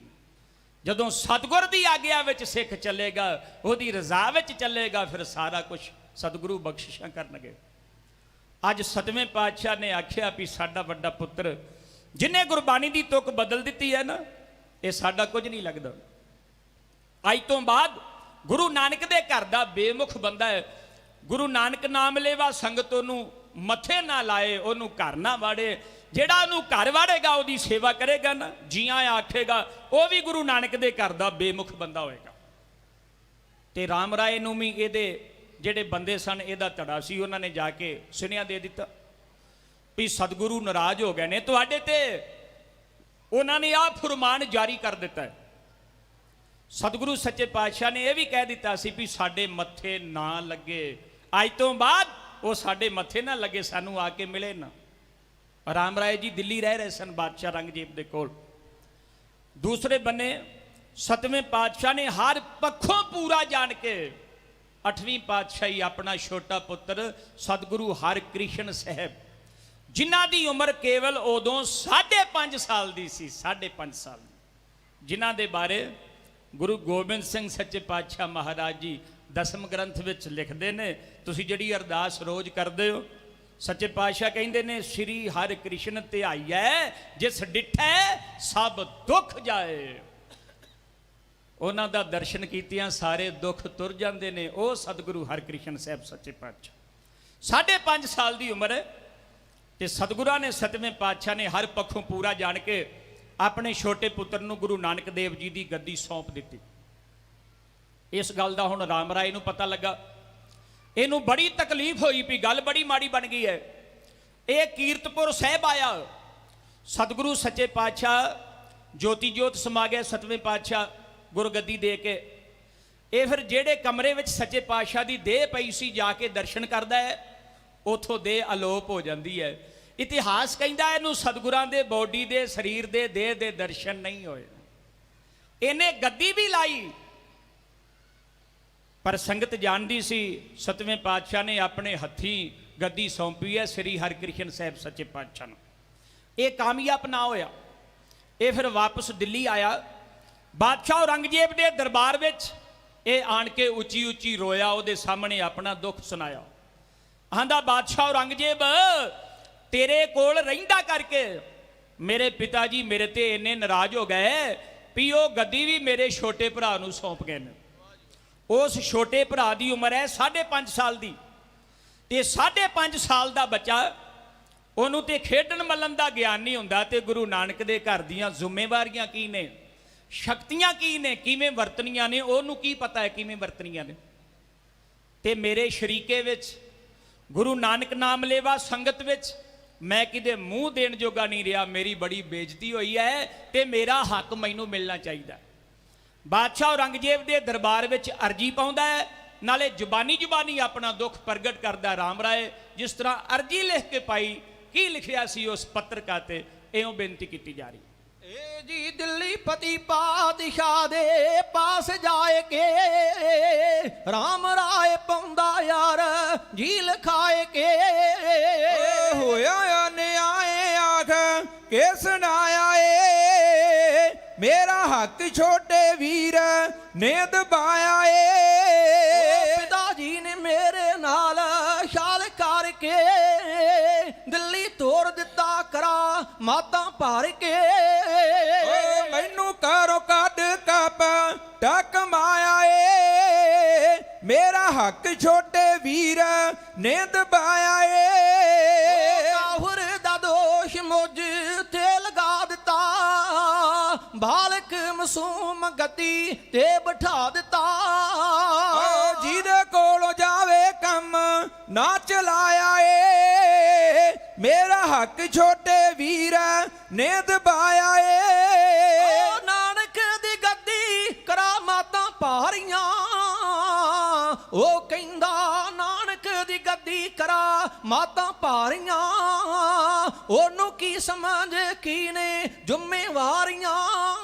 ਓ ਥੋੜੇ ਦਿਨਾਂ ਬਾਅਦ ਕਰ ਦਊ ਸਫਾਇਆ ਏ, ਮੇਰਾ ਹੱਕ ਛੋਟੇ ਵੀਰ ਨੇ ਦਬਾਇਆ ਏ। ਉਹ ਖਾਣਾ ਖੇਲਣਾ ਮਾਸੂਮਾਂ ਦਾ ਵਿਹਾਰਿਆ, ਕੀ ਹੈ ਗੁਰਗੱਦੀ ਉਸ ਨੂੰ ਕੀ ਸਾਰਿਆ।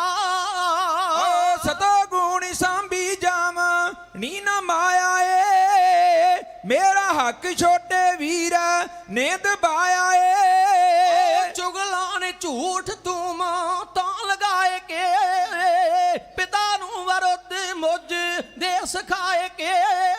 ਓ ਮਿਟਦਾ ਨਾ ਪਾੜਾ ਪੱਥਰ ਰਤ ਪਾਇਆ ਏ, ਮੇਰਾ ਹੱਕ ਛੋਟੇ ਵੀਰ ਨੇ ਦਬਾਇਆ ਏ। ਖੋਟੇ ਹੋਏ ਸਿੱਕੇ ਵਾਂਗ ਉਹ ਕਹਿੰਦਾ, ਖੋਟੇ ਸਿੱਕੇ ਵਾਂਗ ਕਰ ਤਾਇਆ ਲੱਗ ਗਿਆ, ਲੱਥ ਗਈ ਬਰਾਦਰੀ 'ਚ ਮੇਰੀ ਪੱਗ ਆ।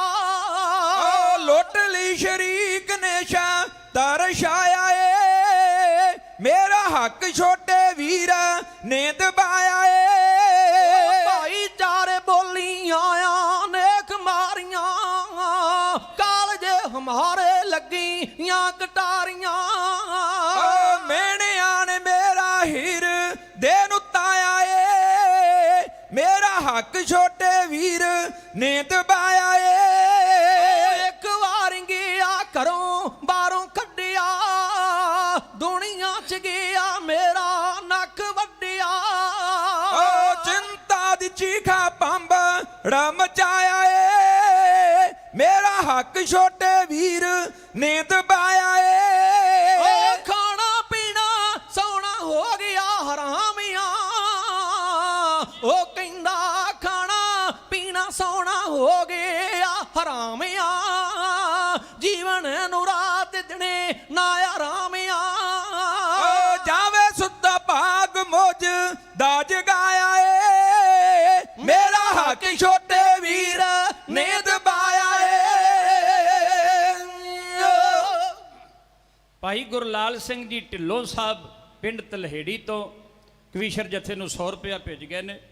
ਸਾਡੇ ਵੀਰ ਭਾਈ ਜਗਰੂਪ ਸਿੰਘ ਜੀ ਸਰਪੰਚ ਸਾਹਿਬ ਸਤੀਕੇ ਦਾ ਪੁੱਤਰ ਭਾਈ ਹਰਵੀਰ ਸਿੰਘ ਜੀ ਉਹ ਵੀ 100 ਰੁਪਇਆ ਭੇਜ ਗਏ ਨੇ। ਹੋਰ ਬੇਅੰਤ ਗੁਰੂ ਕੀਆਂ ਸੰਗਤਾਂ ਵੱਲੋਂ ਇਤਿਹਾਸ ਭੇਟ ਮਾਨ ਆਇਆ ਹੈ। ਸਤਿਗੁਰੂ ਪਾਤਸ਼ਾਹ ਚੜ੍ਹਦੀ ਕਲਾ ਖਜ਼ਾਨੇ ਭਰਪੂਰ ਕਰਨ। ਔਰ ਜਿਹੜੀ ਪਹਿਲਾਂ ਆਵਾਜ਼ ਦਿੱਤੀ ਸੀ ਨਾ, ਜਿਹੜਾ 10 ਸਾਲ ਦਾ ਬੱਚਾ ਗਵਾਚ ਗਿਆ ਸੀ, ਖਬਰ ਮਿਲੀ ਹੈ ਕਿ 8 ਸਾਲ ਦਾ ਬੱਚਾ ਬੋਹਾ ਗਊਸ਼ਾਲਾ ਵਿੱਚ ਹੈ, ਬੋਹਾ ਗਊਸ਼ਾਲਾ ਵਿੱਚ।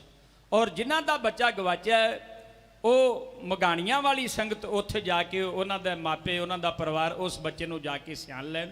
ਬੋਹਾ ਗਊਸ਼ਾਲਾ ਵਿੱਚੋਂ ਬੱਚਾ ਹੈ। 10 ਸਾਲ ਦਾ ਬੱਚਾ ਭਾਈ ਮਹਿੰਦਰ ਸਿੰਘ, ਇਹ ਤੇ ਅੱਗੇ ਆਵਾਜ਼ ਦੇ ਚੁੱਕੇ ਆ। ਇਸ ਤੋਂ ਪਹਿਲਾਂ ਉਹ ਬੱਚਾ ਲੱਭ ਵੀ ਗਿਆ। ਧਿਆਨ ਦਿਓ, ਬੇਨਤੀ ਕਰ ਰਿਹਾ ਸਾਂ।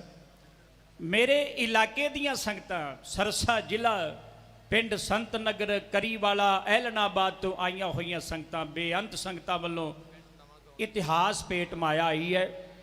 ਹੋਰ ਗੁਰੂ ਕੀਆਂ ਸੰਗਤਾਂ ਵੱਲੋਂ ਬੇਅੰਤ ਮਾਨ ਆਇਆ। ਸਤਿਗੁਰੂ ਸੱਚੇ ਪਾਤਸ਼ਾਹ ਸਭ ਦੇ ਨਾਮ ਜਾਣਦੇ ਨੇ, ਚੜ੍ਹਦੀ ਕਲਾ ਖਜ਼ਾਨੇ ਭਰਪੂਰ ਕਰਨ। ਪਿੰਡ ਨਵਾਂ ਗਵਾਂ ਵਾਲੀ ਸੰਗਤ ਵੱਲੋਂ 50 ਰੁਪਏ ਕਵੀਸ਼ਰ ਜਥੇ ਨੂੰ ਆਏ ਨੇ। ਭਾਈ ਬਿੰਦਰ ਸਿੰਘ ਜੀ ਮਗਰਾਣਾ ਵੱਲੋਂ 100 ਰੁਪਇਆ ਕਵੀਸ਼ਰ ਜਥੇ ਨੂੰ ਭੇਜ ਗਏ ਨੇ। ਹੋਰ ਗੁਰੂ ਕੀਆਂ ਸੰਗਤਾਂ ਵੱਲੋਂ ਬੇਅੰਤ ਮਾਨ ਆਇਆ। ਧੰਨ ਗੁਰੂ ਅਮਰਦਾਸ ਸੱਚੇ ਪਾਤਸ਼ਾਹ ਚੜ੍ਹਦੀ ਕਲਾ ਖਜ਼ਾਨੇ ਭਰਪੂਰ ਕਰਨ। ਖਿਆਲ ਦਿਓ, ਬੇਨਤੀ ਕਰ ਰਿਹਾ ਸਾਂ। ਬਾਦਸ਼ਾਹ ਔਰੰਗਜ਼ੇਬ ਨੂੰ ਬੜਾ ਦੁੱਖ ਲੱਗਾ, ਬੜਾ ਗੁੱਸਾ ਆਇਆ। ਭਈ ਮੈਂ ਹਿੰਦੁਸਤਾਨ ਦਾ ਬਾਦਸ਼ਾਹ ਹੋਵਾਂ, ਮੇਰਾ ਗੁਰੂ ਹੋਵੇ, ਮੇਰਾ ਮੁਰਸ਼ਿਦ ਹੋਵੇ ਤੇ ਉਹਦੇ ਨਾਲ ਬੇਇਨਸਾਫੀ ਹੋ ਜਾਏ ਤੇ ਮੈਂ ਵਕਤ ਦਾ ਬਾਦਸ਼ਾਹ ਹੋਵਾਂ ਤੇ ਆਪਣੇ ਗੁਰੂ ਦੇ ਹੱਕ ਵਿੱਚ ਫੈਸਲਾ ਨਾ ਕਰ ਸਕਾਂ। ਇਹਨੂੰ ਬੜਾ ਗੁੱਸਾ ਆਇਆ। ਇਹ ਲਾਲ ਪੀਲਾ ਹੋ ਗਿਆ। ਇਹਨੇ ਹੁਕਮ ਲਾਇਆ ਆਪਣੇ ਵਜ਼ੀਰਾਂ ਨੂੰ ਕਿ ਪੁਲਿਸ ਨੂੰ ਛੇਤੀ ਭੇਜੋ, ਹੁਕਮ ਕਰੋ ਕਿ ਛੇਤੀ 7ਵੇਂ ਪਾਤਸ਼ਾਹ ਨੂੰ, 8ਵੇਂ ਪਾਤਸ਼ਾਹ ਨੂੰ, ਸਤਿਗੁਰੂ ਹਰਿਕ੍ਰਿਸ਼ਨ ਸਾਹਿਬ ਨੂੰ ਗ੍ਰਿਫਤਾਰ ਕਰਕੇ ਮੇਰੇ ਦਰਬਾਰ ਵਿੱਚ ਇੱਥੇ ਦਿੱਲੀ ਲੈ ਕੇ ਆ। ਜਦੋਂ ਗੁੱਸੇ ਵਿੱਚ ਇਹਨੇ ਪੁਲਿਸ ਨੂੰ ਹੁਕਮ ਕੀਤਾ, ਸਤਿਗੁਰਾਂ ਦੇ ਵਾਰੰਟ ਜਾਰੀ ਕੀਤੇ ਤੇ ਇਹਦਾ ਦਰਬਾਰੀ ਸੀ ਰਾਜਾ ਜੈ ਸਿੰਘ। ਸਵਾਏ ਮਾਨ ਸਿੰਘ ਜੈਪੁਰ ਵਾਲੇ ਦਾ ਪੁੱਤਰ ਰਾਜਾ ਜੈ ਸਿੰਘ ਇਹਦਾ ਦਰਬਾਰੀ ਸੀ। ਬੜਾ ਹੀ ਚੰਗਾ ਬੰਦਾ ਸੀ ਉਹ। ਉਹਨੇ ਗੱਲ ਵਿਗੜਦੀ ਵੇਖੀ, ਉਹਨੇ ਆਖਿਆ ਬਾਦਸ਼ਾਹ ਸਲਾਮਤ, ਕਾਲਾ ਨਾ ਪਾਓ। ਰਾਮ ਰਾਏ ਦੀਆਂ ਤੂੰ 72 ਕਰਾਮਾਤਾਂ ਵੇਖੀਆਂ ਨੇ, 72 ਕਰਾਮਾਤਾਂ। ਰਾਮ ਰਾਏ ਨੂੰ ਤੂੰ ਆਪਣਾ ਮੁਰਸ਼ਿਦ ਮੰਨਿਆ ਹੈ, ਤੇ ਜਿੱਦ ਤੇ ਪੁਲਿਸ ਚੜਾ ਰਿਹਾ ਹੈ ਉਹ ਗੁਰੂ ਨਾਨਕ ਦੀ ਗੱਦੀ ਦਾ ਮਾਲਕ ਹੈ।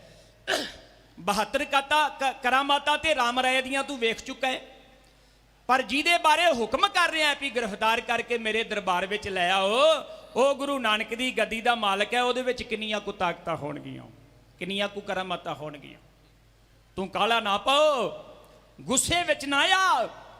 ਮੈਂ ਤੇਰੇ ਹੁਕਮ ਦੇ ਨਾਲ ਕੀਰਤਪੁਰ ਸਾਹਿਬ ਮੈਂ ਜਾਣਾ, ਤੇ ਬੜੇ ਪਿਆਰ ਦੇ ਨਾਲ ਸਤਿਗੁਰਾਂ ਦੇ ਚਰਨਾਂ ਵਿੱਚ ਅਰਜ਼ ਕਰਕੇ ਮੈਂ ਤੇਰੇ ਦਰਬਾਰ ਵਿੱਚ ਲੈ ਆਉਣਾ।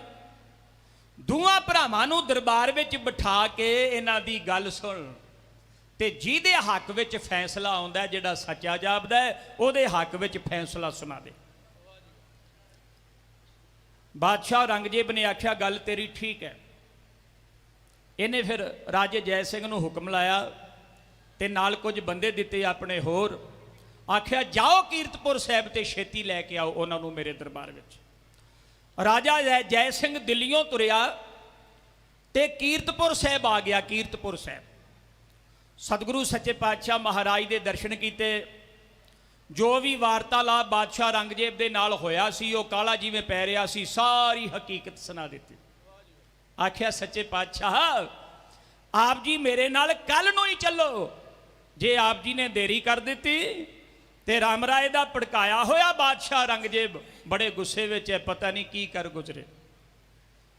8ਵੇਂ ਪਾਤਸ਼ਾਹ ਨੇ ਫਿਰ ਇਲਾਕੇ ਵਿੱਚ ਢੰਡੋਰਾ ਪਟਵਾਇਆ। ਸਾਰੀ ਸੰਗਤੀ ਇਕੱਠੀ ਹੋਈ। ਅਗਲੇ ਦਿਨ ਬੜਾ ਵੱਡਾ ਪੰਡਾਲ ਲੱਗਾ, ਇਸ ਤਰ੍ਹਾਂ ਦੀਵਾਨ ਲੱਗਾ। ਸਤਿਗੁਰੂ ਸੱਚੇ ਪਾਤਸ਼ਾਹ ਆਸਨ ਤੇ ਬੈਠੇ ਤੇ ਸੰਗਤ ਨੂੰ ਸੰਬੋਧਨ ਹੋ ਕੇ ਕਹਿੰਦੇ ਨੇ, ਸਾਧ ਸੰਗਤ ਜੀ ਅਸੀਂ ਅੱਜ ਦਿੱਲੀ ਜਾਣਾ ਹੈ। ਦਿੱਲੀ ਤੇ ਦਿੱਲੀ ਜਾ ਕੇ ਪਤਾ ਨਹੀਂ ਵਾਪਸ ਆਉਣਾ ਹੈ ਜਾਂ ਨਹੀਂ ਆਉਣਾ ਹੈ, ਤੇ ਪਰਮੇਸ਼ਰ ਦੀ ਮਰਜ਼ੀ ਹੈ। ਬਾਦਸ਼ਾਹ ਔਰੰਗਜ਼ੇਬ ਨੇ ਸਾਨੂੰ ਸੱਦਿਆ ਹੈ, ਰਾਮ ਰਾਏ ਦਾ ਭੜਕਾਇਆ ਹੋਇਆ ਬਾਦਸ਼ਾਹ ਔਰੰਗਜ਼ੇਬ, ਤੇ ਅਸੀਂ ਦਿੱਲੀ ਦੀ ਤਿਆਰੀ ਕੀਤੀ ਹੈ। ਦਿੱਲੀੋਂ ਬੰਦੇ ਸਾਨੂੰ ਸਰਕਾਰੀ ਬੰਦੇ ਲੈਣ ਵਾਸਤੇ ਆਏ ਨੇ। ਜਿੰਨੀ ਵੀ ਸੰਗਤ ਬੈਠੀ ਸੀ ਹਜ਼ਾਰਾਂ ਦੀ ਤਾਦਾਦ ਵਿੱਚ, ਸਾਰੀ ਸੰਗਤ ਕੁਰਲਾ ਉੱਠੀ, ਹਿਰਦਿਓਂ ਕੂਕੀ, ਆਂਦੀ ਸੱਚੇ ਪਾਤਸ਼ਾਹ ਅਸੀਂ ਤੁਹਾਨੂੰ ਦਿੱਲੀ ਨਹੀਂ ਜਾਣ ਦੇਣਾ, ਕੱਲਿਆਂ ਨੂੰ ਦਿੱਲੀ ਨਹੀਂ ਜਾਣ ਦੇਣਾ। ਜੇ ਜਾਣਾ ਹੀ ਹੈ ਨਾ ਤੇ ਅਸੀਂ ਤੁਹਾਡੇ ਨਾਲ ਜਾਵਾਂਗੇ, ਤੁਹਾਨੂੰ ਇਕੱਲਿਆਂ ਨੂੰ ਨਹੀਂ ਜਾਣ ਦਿੰਦੇ। ਸੱਚੇ ਪਾਤਸ਼ਾਹ ਕਹਿੰਦੇ ਨੇ ਨਹੀਂ, ਅਸੀਂ ਇਕੱਲਿਆਂ ਹੀ ਜਾਣਾ, ਕੁਝ ਸਿੱਖਾਂ ਨੂੰ ਨਾਲ ਲੈ ਕੇ, ਸੰਗਤ ਵਿੱਚੋਂ ਸਾਡੇ ਨਾਲ ਕੋਈ ਨਾ ਚੱਲੇ। ਇਹ ਹੁਕਮ ਸੀ ਸਤਿਗੁਰਾਂ ਦਾ। ਸਤਿਗੁਰੂ ਸੱਚੇ ਪਾਤਸ਼ਾਹ ਮਹਾਰਾਜ ਜਦੋਂ ਸਮਾਪਤੀ ਹੋਈ, ਅਰਦਾਸ ਹੋਈ, ਸੱਚੇ ਪਾਤਸ਼ਾਹ ਹਜ਼ੂਰੀ ਸੇਵਕਾਂ ਨਾਲ ਰਾਜਾ ਜੈ ਸਿੰਘ ਹੋਰ ਜਿਹੜੇ ਬੰਦੇ ਦਿੱਲੀੋਂ ਆਏ ਸਨ ਸਰਕਾਰੀ ਬੰਦੇ, ਉਹਨਾਂ ਨੂੰ ਨਾਲ ਲੈ ਕੇ ਸਤਿਗੁਰੂ ਚੱਲ ਪਏ। ਦਿੱਲੀ ਦੇ ਰਸਤੇ ਪੈ ਗਏ। ਜਿਹੜੀ ਸੰਗਤ ਸੀ ਉਹ ਮਗਰੇ ਵੀ ਹੀਰਾ ਕੱਤ ਕੇ ਤੁਰ ਪਈ ਹੈ। ਜਿਹੜਿਆਂ ਪਿੰਡਾਂ ਥਾਣੀ ਸਤਿਗੁਰੂ ਲੰਘਦੇ ਨੇ, ਲੋਕ ਪਿੰਡਾਂ ਦੇ ਪੁੱਛਦੇ ਨੇ, ਸਿੱਖ ਦੱਸਦੇ ਨੇ ਕਿ ਬਾਦਸ਼ਾਹ ਔਰੰਗਜ਼ੇਬ ਨੇ ਸੱਦਿਆ ਹੈ, ਸਤਿਗੁਰੂ ਦਿੱਲੀ ਦੇ ਰਸਤੇ ਦਿੱਲੀ ਪੈ ਜਾ ਰਹੇ ਨੇ। ਪਿੰਡਾਂ ਦੀ ਸੰਗਤ ਵੀ ਨਾਲ ਰਲਦੀ ਜਾ ਰਹੀ ਹੈ।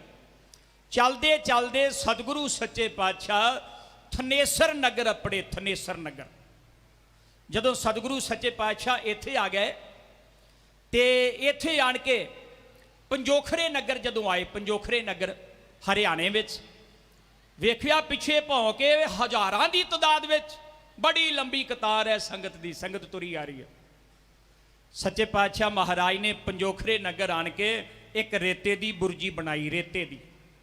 ਰੇਤੇ ਦੀ ਬੁਰਜੀ ਬਣਾ ਕੇ ਚਿੱਟੇ ਰੰਗ ਦੀ ਵਿੱਚ ਝੰਡੀ ਗੱਡੀ। ਆਂਦੇ ਨੇ ਸਾਧ ਸੰਗਤ ਜੀ ਜਿਹੜਾ ਐਸ ਥਾਂ ਤੇ ਸਿਰ ਝੁਕਾ ਕੇ ਵਾਪਸ ਚਲਾ ਜਾਏਗਾ ਨਾ, ਇੱਥੇ ਮੱਥਾ ਟੇਕਣ ਦਾ ਮਹਾਤਮ ਸਾਡੇ ਦਰਸ਼ਨ ਦੇ ਤੁੱਲ ਹੈ। ਜਿਹੜਾ ਇਸ ਥਾਂ ਤੇ ਸਿਰ ਝੁਕਾ ਕੇ ਵਾਪਸ ਜਾਏਗਾ ਉਹਨੂੰ ਖੁਸ਼ੀਆਂ, ਤੇ ਜਿਹੜਾ ਇੱਥੋਂ ਅੱਗੇ ਲੰਘ ਕੇ ਸਾਡੇ ਮਗਰ ਆਏਗਾ ਉਹ ਗੁਰੂ ਨਾਨਕ ਦੇ ਘਰ ਦਾ ਬੇਮੁਖ ਬੰਦਾ ਹੋਏਗਾ। ਸੁਣੀਏ ਬੜੇ ਪਿਆਰ ਦੇ ਨਾਲ। ਸਤਿਗੁਰੂ ਸੱਚੇ ਪਾਤਸ਼ਾਹ ਮਹਾਰਾਜ ਕੀ ਕਹਿ ਰਹੇ ਸਨ ਸੰਗਤ ਨੂੰ। ਕਿਵੇਂ ਦਿੱਲੀ ਦੇ ਰਸਤੇ ਤੇ ਜਾ ਰਹੇ ਨੇ ਸੱਚੇ ਪਾਤਸ਼ਾਹ, ਸੰਗਤ ਇੱਥੋਂ ਵਾਪਸ ਨਾ ਚਾਹੁੰਦੀ ਹੋਈ ਵੀ ਕਿਵੇਂ ਮੁੜਦੀ ਹੈ, ਇਉਂ ਬੇਨਤੀ ਕੀਤੀ ਜਾ ਰਹੀ। ਰਾਜੇ ਜੈ ਸਿੰਘ ਦੀ ਗੱਲ ਸੁਣ ਕੇ ਸਮਾਂ ਵਿਚਾਰ ਕੇ, 8ਵੇਂ ਸਤਿਗੁਰ ਕੀਤੀ ਦਿੱਲੀ ਵੱਲ ਤਿਆਰੀ। ਰਾਜੇ ਜੈ ਸਿੰਘ ਦੀ ਗੱਲ ਸੁਣ ਕੇ ਸਮਾਂ ਵਿਚਾਰ ਕੇ, 8ਵੇਂ ਸਤਿਗੁਰ ਕੀਤੀ ਦਿੱਲੀ ਵੱਲ ਤਿਆਰੀ। ਕਾਲ ਅਵਸਥਾ ਸੋਹਣੀ ਮਣਾ ਅਨਮੋਣੀ ਮੂਰਤ ਤੋਂ, ਉਹ ਦਰਸ਼ਕ ਬਲ ਬਲ ਜਾਂਦੇ ਸਦਕੇ 100 ਵਾਰੀ। ਫੁੱਲ ਗੁਲਾਬ ਫੁੱਲੀਆਂ ਰਸਨਾ ਚਰਨਾ ਅੰਮ੍ਰਿਤ ਦਾ, ਮੱਥੇ ਨੂਰ ਇਲਾਹੀ ਨੇਤਰ ਨਾਮ ਖੁਮਾਰੀ। ਮਨਿਸ਼ ਡੇਰੀ ਜਾਪੇ ਸੂਖਮ ਜਿੰਦੜੀ ਸੋਲ ਜਹੀ, ਉਹ ਸਿਰ ਤੇ ਚਾ ਕੇ ਤੁਰ ਪੈ ਭਾਰੀ ਜ਼ਿੰਮੇਵਾਰੀ।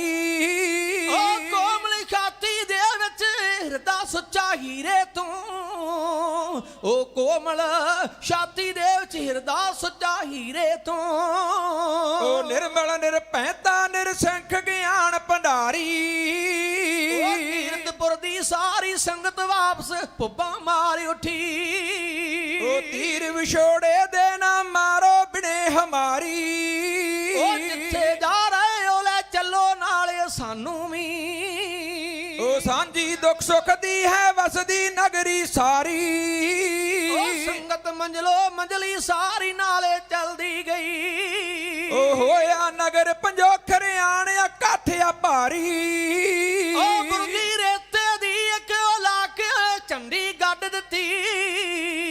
ਓਏ ਬੁਰਜੀ ਰੇਤੇ ਦੀ ਇੱਕ ਲਾ ਕੇ ਝੰਡੀ ਗੱਡ ਦਿੱਤੀ। ਉਹ ਸਾਰੀ ਸੰਗਤ ਨੂੰ ਇਉਂ ਬਾਣੀ ਮੁਖੋਂ ਉਚਾਰੀ।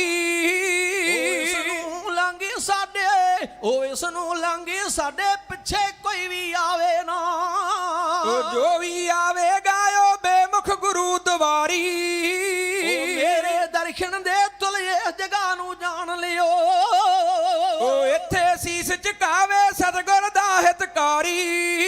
ਉਹ ਜੀਵਨ ਨਮਸਕਾਰ ਕਰ ਮੁੜੀਆਂ ਸੰਗਤਾਂ ਸਾਰੀਆਂ, ਬਾਜੋਂ ਲਾੜੇ ਦੇ ਜੋ ਮੁੜਦੀ ਜੰਜ ਨਕਾਰੀ। ਸਤਿਗੁਰੂ ਸੱਚੇ ਪਾਤਸ਼ਾਹ ਮਹਾਰਾਜ ਨੇ ਆਖਿਆ ਜਿਹੜਾ ਸਾਡੇ ਪਿੱਛੇ ਆਏਗਾ ਨਾ, ਉਹ ਗੁਰੂ ਨਾਨਕ ਦੇ ਘਰ ਦਾ ਬੇਮੁਖ ਬੰਦਾ ਹੋਏਗਾ। ਸੰਗਤ ਵਾਪਸ ਜਾਣਾ ਨਹੀਂ ਸੀ ਚਾਹੁੰਦੀ, ਪਰ ਬੇਮੁਖਤਾ ਦਾ ਖਿਤਾਬ ਕੀ ਹੈ, ਬੇਮੁਖ ਕਿਹਨੂੰ ਕਹਿੰਦੇ ਨੇ, ਸੰਗਤ ਜਾਣਦੀ ਸੀ, ਕਿਉਂਕਿ ਰਾਮ ਰਾਏ ਨੂੰ ਸਤਿਗੁਰਾਂ ਨੇ ਖਿਤਾਬ ਦਿੱਤਾ ਸੀ। ਜਿਵੇਂ ਲਾੜੇ ਤੋਂ ਬਿਨਾ ਜਨੇਤ ਸਖਣੀ ਮੁੜਦੀ ਹੈ ਨਾ, ਐਵੇਂ ਸੰਗਤ ਮੁੜ ਪਈ।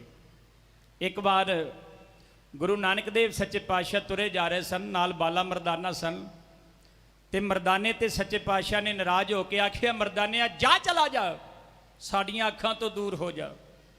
ਮਰਦਾਨੇ ਨੇ ਹੱਥ ਜੋੜੇ, ਸੱਚੇ ਪਾਤਸ਼ਾਹ ਤੇਰੇ ਤੋਂ ਬਿਨਾ ਮੇਰਾ ਹੈ ਹੀ ਕੋਈ ਨਹੀਂ, ਮੈਂ ਜਾਵਾਂ ਕਿੱਥੇ। ਸੱਚੇ ਪਾਤਸ਼ਾਹ ਨੇ ਦੂਸਰੀ ਵਾਰ ਫੇਰ ਆਖਿਆ, ਮਰਦਾਨਿਆ ਸੁਣਿਆ ਨਹੀਂ, ਲਾਂਬੇ ਹੋ ਜਾ, ਸਾਡੀਆਂ ਅੱਖਾਂ ਤੋਂ ਪਾਸੇ ਹੋ ਜਾ। ਇਹਨੇ ਫਿਰ ਹੱਥ ਜੋੜੇ, ਮਹਾਰਾਜ ਜਾਵਾਂ ਕਿੱਥੇ ਤੇ ਦੱਸ ਦਿਓ, ਕੋਈ ਜਗ੍ਹਾ ਹੀ ਹੈ ਨਹੀਂ, ਕੋਈ ਥਾਂ ਹੀ ਹੈ ਨਹੀਂ। ਸੱਚੇ ਪਾਤਸ਼ਾਹ ਨੇ ਜਦੋਂ ਤੀਸਰੀ ਵਾਰ ਆਖਿਆ ਨਾ, ਮਰਦਾਨਾ ਤੁਰ ਤੇ ਪਿਆ। ਕਵੀ ਲਿਖਦਾ ਹੈ, ਮਨ ਹੁਕਮ ਮਰਦਾਨਾ ਤੁਰਿਆ, ਮਨ ਹੁਕਮ ਮਰਦਾਨਾ ਤੁਰਿਆ, ਉਜਰ ਨਾ ਕੀਤਾ ਕਾਈ, ਹੋ ਜਿਉ ਜਿਉ ਵਿਥ ਪਵੇ ਦਿਲ ਖੁੱਸੇ, ਜਾਨ ਲਬਾਂ ਤੇ ਆਈ, ਵਾਰ ਕਰੇ ਪੁੱਠੀਆਂ ਛੁਰੀਆਂ ਦੇ, ਬਿਰਹੋਂ ਵਾਂਗ ਕਸਾਈ, ਉਹ ਸਾਰੇ ਦੁੱਖ ਦੁਨੀਆ ਦੇ ਮੰਦੇ, ਪਰ ਸਭ ਤੋਂ ਬੁਰੀ ਜੁਦਾਈ।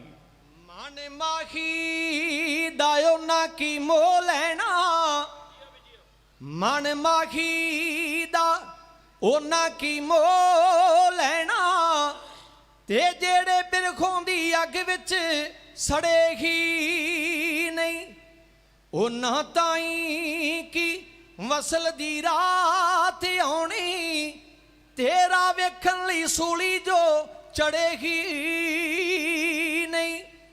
ਉਹਨਾਂ ਮਾਹੀ ਦੇ ਮਜੇ ਸਵਾ ਪਾਉਣੇ, ਉਹਨਾਂ ਮਾਹੀ ਦੇ ਮਜੇ ਸਵਾ ਪਾਉਣੇ, ਓਏ ਜਿਹੜੇ ਮੌਤ ਪਾਸੋਂ ਓਏ ਮਰਨਾ ਪੜੇਗੀ ਨਹੀਂ।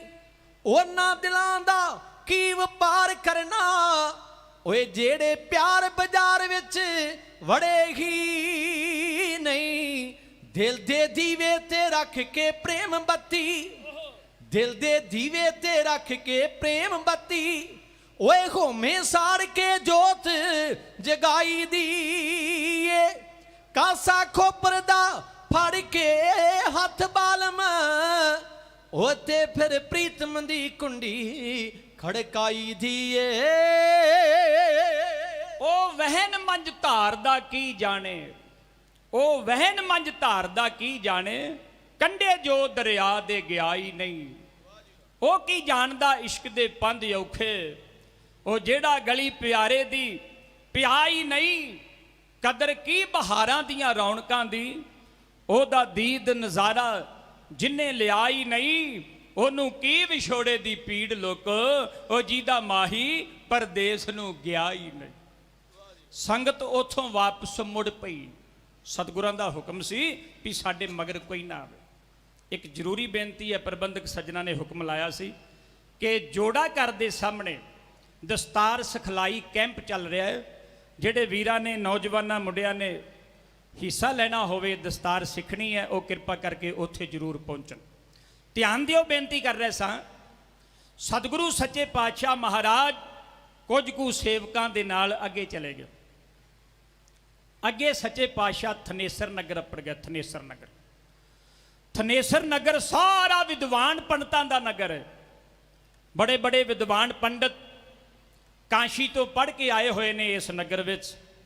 ਤੇ ਇੱਕ ਪੰਡਤ ਨੇ ਵੇਖਿਆ ਕਿ ਪਾਲਕੀ ਵਿੱਚ ਛੋਟਾ ਜਿਹਾ ਬੱਚਾ ਬੈਠਾ ਹੈ। ਉਹਨੇ ਅੱਗੇ ਹੋ ਕੇ ਵੇਖਿਆ ਵੀ ਇਹ ਬਾਲਕ ਦਾ ਕੋਈ ਤਪ ਤੇਜ ਬੜਾ ਵੱਡਾ ਹੈ, ਇਹਦੇ ਸਿਰ ਤੇ ਚੌਰ ਹੋ ਰਿਹਾ ਹੈ। ਪਾਲਕੀ ਵਿੱਚ ਸਿੱਖਾਂ ਨੇ ਚੁੱਕਿਆ ਹੋਇਆ ਹੈ ਤੇ ਨਾਲੇ ਸ਼ਬਦ ਪੜ੍ਹਦੇ ਨੇ, ਬੜੇ ਸਤਿਕਾਰ ਨਾਲ ਲਈ ਜਾ ਰਹੇ ਨੇ। ਬੜਾ ਕੋਈ ਵੱਡੇ ਭਾਗ ਵਾਲਾ ਬੱਚਾ ਹੈ। ਖੁਦ ਕੋਲ ਰਿਹਾ ਨਾ ਗਿਆ।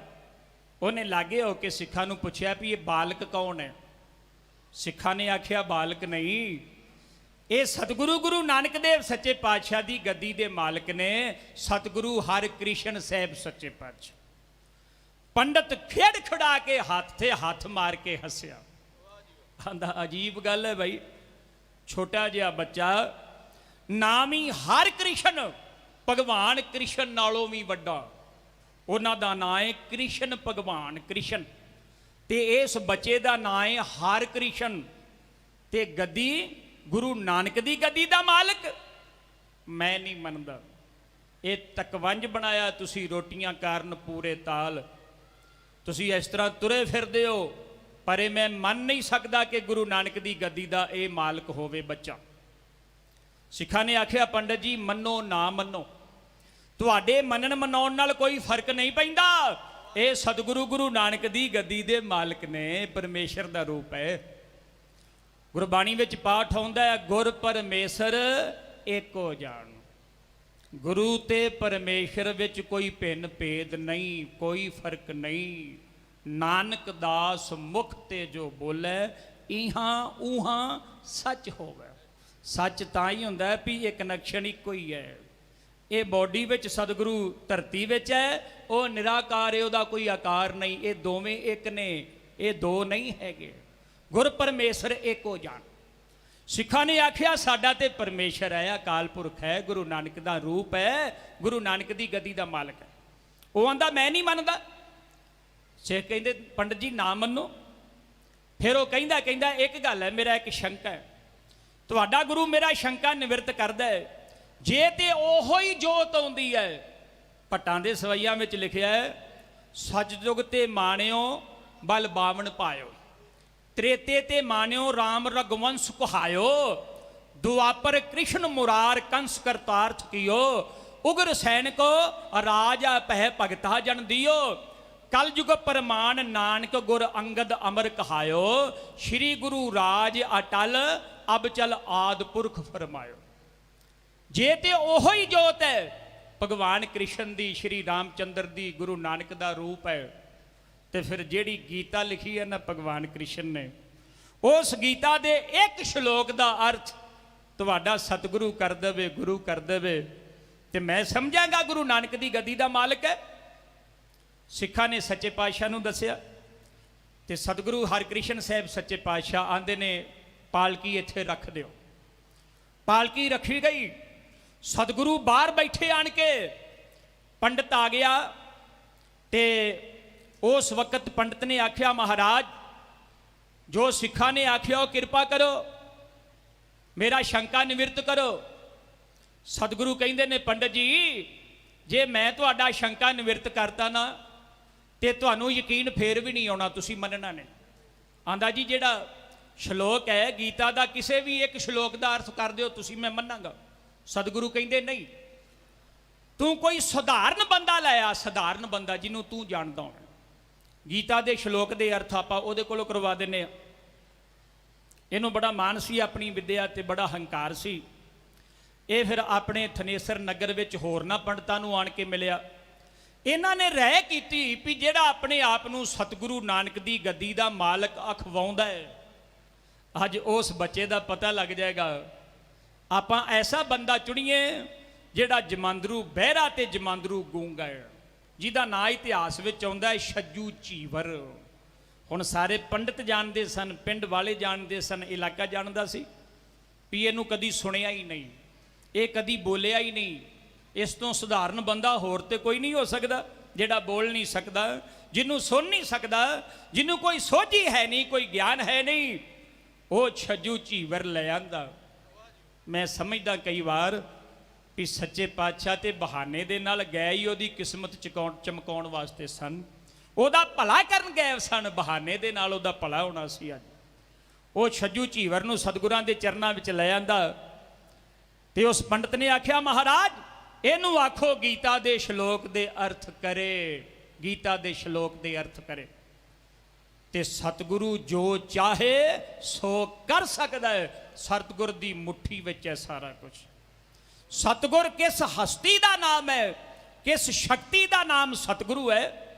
ਗੁਰੂ ਅਰਜਨ ਦੇਵ ਸੱਚੇ ਪਾਤਸ਼ਾਹ ਸੁਖਮਣੀ ਸਾਹਿਬ ਵਿੱਚ 18ਵੀਂ ਅਸ਼ਟਪਦੀ ਦੇ ਆਰੰਭ ਵਿੱਚ ਇੱਕ ਸ਼ਲੋਕ ਆਉਂਦਾ ਹੈ। ਸਤਿਗੁਰੂ ਕਹਿੰਦੇ ਨੇ ਸਤਿਗੁਰੂ ਕਿਸ ਨੂੰ ਆਖਿਆ ਜਾਂਦਾ ਹੈ? ਸਾਹਿਬ ਕਹਿੰਦੇ ਨੇ ਸਤ ਪੁਰਖ ਜਿਨ ਜਾਣਿਆ ਸਤਿਗੁਰ ਤਿਸ ਕਾ ਨਾਉ। ਜਿਨੇ ਸਤਿਪੁਰਖ ਦਾ ਮਤਲਬ ਹੈ ਅਕਾਲ ਪੁਰਖ ਪਰਮੇਸ਼ਰ ਪਰਮਾਤਮਾ, ਉਹ ਕਰਤਾ ਪੁਰਖ। ਜਿਨੇ ਉਸ ਨੂੰ ਜਾਣ ਲਿਆ ਹੈ, ਜਿਨੇ ਉਸ ਨੂੰ ਪਾ ਲਿਆ ਹੈ, ਉਹਦਾ ਨਾਮ ਹੈ ਸਤਿਗੁਰੂ। ਸਤਿਪੁਰਖ ਜਿਨ ਜਾਣਿਆ ਸਤਿਗੁਰ ਤਿਸ ਕਾ ਨਾਉ। ਤੇ ਅਗਲੀ ਪੰਕਤੀ ਵਿੱਚ ਹੈ ਵੀ ਐਸੇ ਗੁਰੂ ਦਾ ਸੰਗ ਕਰਕੇ, ਐਸੇ ਗੁਰੂ ਦੇ ਦੱਸੇ ਮਾਰਗ ਤੇ ਚੱਲ ਕੇ ਹੁੰਦਾ ਕੀ ਹੈ? ਸਾਹਿਬ ਕਹਿੰਦੇ ਨੇ ਤਿਸ ਕੈ ਸੰਗ ਸਿੱਖ ਉਧਰੈ ਨਾਨਕ ਹਰ ਗੁਣ ਗਾਓ। ਉਹਦਾ ਸੰਗ ਕਰਕੇ, ਉਹਦੇ ਦੱਸੇ ਮਾਰਗ ਤੇ ਚੱਲ ਕੇ, ਕੱਲਾ ਮੱਥਾ ਟੇਕਿਆ ਉਧਾਰ ਨਹੀਂ। ਮੱਥਾ ਟੇਕਣ ਦਾ ਫਾਇਦਾ ਹੈ, ਲਾਭ ਹੈ, ਪਰ ਜੇ ਬਚਨ ਨਾ ਮੰਨੇ, ਕੱਲਾ ਮੱਥਾ ਹੀ ਟੇਕ ਜਾਏ ਤੇ ਉਹ ਗੱਲ ਨਹੀਂ ਬਣਦੀ। ਪਾਰ ਉਤਾਰਾ ਨਹੀਂ ਹੁੰਦਾ ਜਿੰਨਾ ਚਿਰ ਸ਼ਬਦ ਦੀ ਚੋਟ ਨਹੀਂ ਵੱਜਦੀ। ਸਤਿਗੁਰੂ ਸਿੱਖ ਕੋ ਨਾਮ ਧਨ ਦੇ, ਗੁਰ ਕਾ ਸਿੱਖ ਵੱਡ ਭਾਗੀ ਹੈ। ਸਤਿਗੁਰ ਸਿੱਖ ਕਾ ਹਲਤ ਪਲਤ ਸਵਾਰੈ, ਨਾਨਕ ਸਤਿਗੁਰ ਸਿੱਖ ਕੋ ਜੀ ਨਾਲ ਸੰਭਾਰੈ। ਸਤਿਗੁਰੂ ਸਭ ਤੋਂ ਵੱਡੀ ਸ਼ਕਤੀ ਸੰਸਾਰ ਵਿੱਚ ਸਤਿਗੁਰੂ ਹੈ, ਸਿਰਮੌਰ ਸ਼ਕਤੀ ਸਤਿਗੁਰੂ ਹੈ। ਇਸ ਤੋਂ ਉੱਚਾ ਕੋਈ ਹੋਰ ਨਹੀਂ ਹੋ ਸਕਦਾ। ਧਿਆਨ ਦੇਣਾ ਬੇਨਤੀ ਕਰ ਰਿਹਾ ਸਾਂ। ਉਹ ਮਹਾਨ ਸਤਿਗੁਰੂ ਸਤਿਗੁਰੂ ਹਰਕ੍ਰਿਸ਼ਨ ਸਾਹਿਬ ਸੱਚੇ ਪਾਤਸ਼ਾਹ, ਉਹਨਾਂ ਦੇ ਹੱਥ ਵਿੱਚ ਇੱਕ ਛਟੀ ਹੈ। ਜਦੋਂ ਪੰਡਤ ਨੇ ਬੜੇ ਮਾਣ ਨਾਲ ਆਖਿਆ ਨਾ, ਬੜੇ ਹੰਕਾਰ ਨਾਲ ਆਖਿਆ, ਕੌਨਫੀਡੈਂਸ ਸੀ ਵੀ ਇਹ ਗੁੰਗਾ ਹੈ ਕਿਵੇਂ ਬੋਲੇਗਾ, ਇਹ ਬੋਲਾ ਹੈ ਕਿਵੇਂ ਸੁਣੇਗਾ।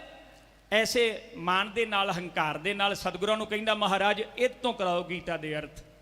ਸੱਚੇ ਪਾਤਸ਼ਾਹ ਮੁਸਕਰਾ ਕੇ, ਕਿਹੜੀ ਚੀਜ਼ ਹੈ ਦੁਨੀਆ ਵਿੱਚ ਜਿਹੜਾ ਸਤਿਗੁਰ ਨਹੀਂ ਕਰ ਸਕਦਾ? ਕਿਹੜਾ ਕੰਮ ਹੈ ਜਿਹੜਾ ਸਤਿਗੁਰ ਅੱਗੇ ਅੜ ਸਕਦਾ? ਸੱਚੇ ਪਾਤਸ਼ਾਹ ਮੁਸਕਰਾ ਕੇ ਉਹ ਛਟੀ ਛੱਜੂ ਝੀਵਰ ਦੇ ਸਿਰ ਤੇ ਰੱਖੀ।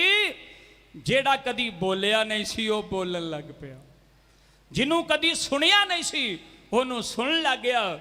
ਉਹ ਛੱਜੂ ਝੀਵਰ ਬੋਲਿਆ, ਆਂਦਾ ਪੰਡਤਾ ਸ਼ਲੋਕ ਬੋਲ, ਸ਼ਲੋਕ ਬੋਲ ਗੀਤਾ ਦਾ। ਪੰਡਤ ਸ਼ਲੋਕ ਬੋਲਦਾ ਹੈ, ਛੱਜੂ ਝੀਵਰ ਗੀਤਾ ਦੇ ਸ਼ਲੋਕ ਦੇ ਅਰਥ ਕਰਦਾ ਹੈ। 8ਵੇਂ ਪਾਤਸ਼ਾਹ ਦੀ ਰਹਿਮਤ ਕਿਰਪਾ ਜਿਵੇਂ ਬਰਸਣ ਲੱਗੀ ਹੈ, ਇਹ ਉਹ ਬੇਨਤੀ ਕੀਤੀ ਜਾ ਰਹੀ। ਏ ਜੀ ਵਸਦਾ ਸਨੇਸਰ ਦੇ ਵਿੱਚ ਪੰਡਤ ਵਿਦਵਾਨ ਸੀ, ਪ੍ਰਭਤਾ ਕੁਲ ਮਾਨ ਵਡਾਈ ਜਾਤੀ ਅਭਮਾਨ ਸੀ। ਸੁਣ ਕੇ ਜਸ ਆਇਆ ਕਰਨੇ ਚਰਚਾ ਗਿਆਨ ਸੀ, ਵੇਖ ਕੇ ਅਮਰਿਸ਼ ਡੇਰੀ ਕਰਦਾ ਵਿਚਾਰਿਆ। ਬਾਲਕ ਹੈ ਭਾਗਵਾਨ ਕੋਈ ਉਜਲ ਦਿਦਾਰਿਆ, ਮਸਤਕ ਤਬ ਤੇਜ ਨਰਾਲਾ। ਦਸਿਆ ਗੁਰ ਸਿੱਖਾਂ ਸਾਰਾ ਖੋਲ ਹਵਾਲਿਆ, ਕਲ ਯੁਗ ਮੈਂ ਧਰਮ ਤੁਜਾਦੀ ਸੱਚੀ ਟਕਸਾਲਿਆ। ਸੂਖਮ ਜੈ ਜਾਮੇ ਅੰਦਰ ਆਪ ਅਕਾਲਿਆ, ਇਹ ਹੈ ਹਰ ਕ੍ਰਿਸ਼ਨ ਸਤਿਗੁਰੂ ਚੁਕਦਾ ਸੰਸਾਰਿਆ। ਗੱਦੀ ਗੁਰੂ ਨਾਨਕ ਦੀ ਤੇ ਸ਼ਕਤੀ ਦਾ ਗਹਿਣਾ ਏ, ਭਗਤੀ ਤੇ ਸ਼ਕਤੀ ਪੂਰੀ। ਸੁਣ ਕੇ ਦੇ ਨਾਮ ਵਿਪਰਨੇ ਸ਼ੰਕਾ ਠਾਇਆ ਏ, ਵੱਡਾ ਭਗਵਾਨ ਕ੍ਰਿਸ਼ਨ ਤੋਂ ਨਾਮ ਰਖਵਾਇਆ ਏ। ਗੀਤਾ ਆਚਾਰ ਸਾਹਮਣੇ ਗਿਆਨ ਦ੍ਰਿੜਾਇਆ ਏ, ਕਰਦੇ ਬਖਿਆਣ ਸ਼ਲੋਕ ਦਾ ਮੰਨਾਗਾ ਸਾਰਿਆ।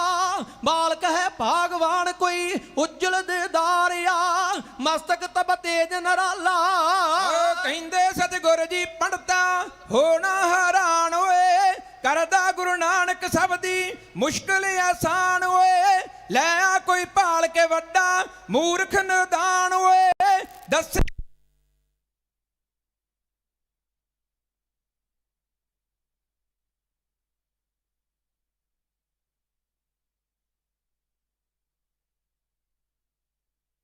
ਛੱਜੂ ਚੀਵਰ ਲੈ ਆਇਆ ਏ, ਵੇਖਣ ਤਮਾਸ਼ਾ ਸਾਰਾ ਸ਼ਹਿਰ ਮੰਡਾਇਆ ਏ। ਦੱਸੋ ਬੁਲਾ ਕੇ ਮੂੰਹ ਇਸ ਨੂੰ ਇੱਕ ਵਾਰਿਆ, ਗੱਦੀ ਗੁਰੂ ਨਾਨਕ ਦੀ ਤੇ 8ਵਾਂ ਅਵਤਾਰਿਆ।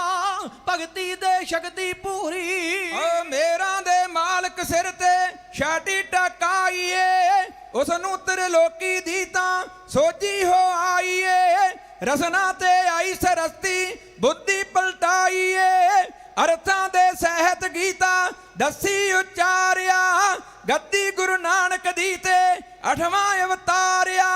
ਭਗਤੀ ਤੇ ਸ਼ਕਤੀ ਪੂਰੀ। ਸੁਣ ਕੇ ਚਕਰਾਇਆ ਪੰਡਤ ਉੱਡੇ ਹਵਾਖਿਆ, ਮਿਟ ਗਈ ਮੈਂ ਮੇਰੀ ਹੋਇਆ ਉਹ ਚਰਨਾਂ ਦਾ ਦਾਸਿਆ। ਆਏ ਹੋ ਕਰਨੇ ਮੇਰਾ ਪੱਕਾ ਵਿਖਵਾਖਿਆ, ਤੂੰ ਹੀ ਹੈ ਰਾਮ ਕ੍ਰਿਸ਼ਨ ਤੂੰ ਵਿਸ਼ਨੂੰ ਅਵਤਾਰਿਆ। ਬਾਲਕ ਹੈ ਭਾਗਵਾਨ ਕੋਈ ਉਜਲ ਦਿਦਾਰਿਆ, ਮਸਤਕ ਤਬ ਤੇਜ ਨਰਾਲਾ। ਬਦਲੇ ਇਸ਼ਾਰੇ ਦੇ ਨਾਲ ਜੀਵਨ ਇਨਸਾਨ ਦਾ, ਚਾਹੇ ਕਰ ਦੇਵੇ ਟੁੰਡਾ ਜੇ ਤੂੰ ਜਹਾਨ ਦਾ। ਹੋਵੇ ਮਾਂ ਮੂਰਖ ਭਗਤਾ ਵੇਦ ਪਾਰਾਨ ਦਾ, ਟੱਪੇ ਸਮੇਰ ਪਿੰਗਲਾ ਪਰਬਤ ਤੋਂ ਪਾਰਿਆ। ਗੱਦੀ ਗੁਰੂ ਨਾਨਕ ਦੀ ਤੇ 8ਵਾਂ ਅਵਤਾਰਿਆ। ਭਗਤੀ ਤੇ ਸ਼ਕਤੀ ਪੂਰੀ। ਸਤਿਗੁਰਾਂ ਦੀ ਬਖਸ਼ਿਸ਼ ਦੇ ਨਾਲ, ਸਤਿਗੁਰਾਂ ਦੀ ਕਿਰਪਾ ਦੇ ਨਾਲ ਉਸ ਛੱਜੂ ਝੀਵਰ ਨੇ ਗੀਤਾ ਦੇ ਸ਼ਲੋਕ ਦੇ ਅਰਥ ਕਰ ਦਿੱਤੇ। ਸਾਰਾ ਪਿੰਡ ਹੈਰਾਨ ਹੋ ਗਿਆ, ਪੈਰਾਂ ਥੱਲਿਓਂ ਜ਼ਮੀਨ ਨਿਕਲ ਗਈ। ਪੰਡਤਾਂ ਦਾ ਮਾਨ ਟੁੱਟ ਗਿਆ, ਹੰਕਾਰ ਟੁੱਟ ਗਿਆ, ਟਹਿ ਕੇ ਸੱਚੇ ਪਾਤਸ਼ਾਹ ਦੇ ਚਰਨੀ ਪੈ ਗਏ ਕਿ ਸਤਿਗੁਰੂ ਅਸੀਂ ਬੜਾ ਵੱਡਾ ਗੁਨਾਹ ਕੀਤਾ ਹੈ, ਆਪ ਜੀ ਦੀ ਪਰਖ ਲਈ ਹੈ। ਆਪ ਜੀ ਸਮਰੱਥ ਹੋ, ਸਤਿਗੁਰੂ ਗੁਰੂ ਨਾਨਕ ਦੀ ਗੱਦੀ ਦੇ ਮਾਲਕ ਹੋ। ਇਤਿਹਾਸ ਕਹਿੰਦਾ ਹੈ ਸਤਿਗੁਰੂ ਕੁਝ ਸਮਾਂ ਥਨੇਸਰ ਰਹੇ, ਇਸ ਨਗਰ ਵਿੱਚ ਰਹੇ। ਇਹਨਾਂ ਪੰਡਤਾਂ ਨੂੰ ਗਿਆਨ ਦਿੱਤਾ, ਸਿੱਖਿਆ ਦਿੱਤੀ, ਆਖਿਆ ਵੀ ਜੇ ਸਤਿਗੁਰੂ ਬਖਸ਼ਿਸ਼ ਕਰੇ, ਸਤਿਗੁਰੂ ਵਿਦਿਆ ਬਖਸ਼ੇ ਨਾ, ਤੇ ਹੰਕਾਰ ਨਹੀਂ ਕਰਨਾ ਚਾਹੀਦਾ, ਮਾਣ ਨਹੀਂ ਕਰਨਾ ਚਾਹੀਦਾ। ਸਤਿਗੁਰੂ ਸੱਚੇ ਪਾਤਸ਼ਾਹ ਇੱਥੋਂ ਅੱਗੇ ਚਲੇ ਗਿਆ ਕਿਉਂਕਿ ਦਿੱਲੀ ਪਹੁੰਚਣਾ ਸੀ।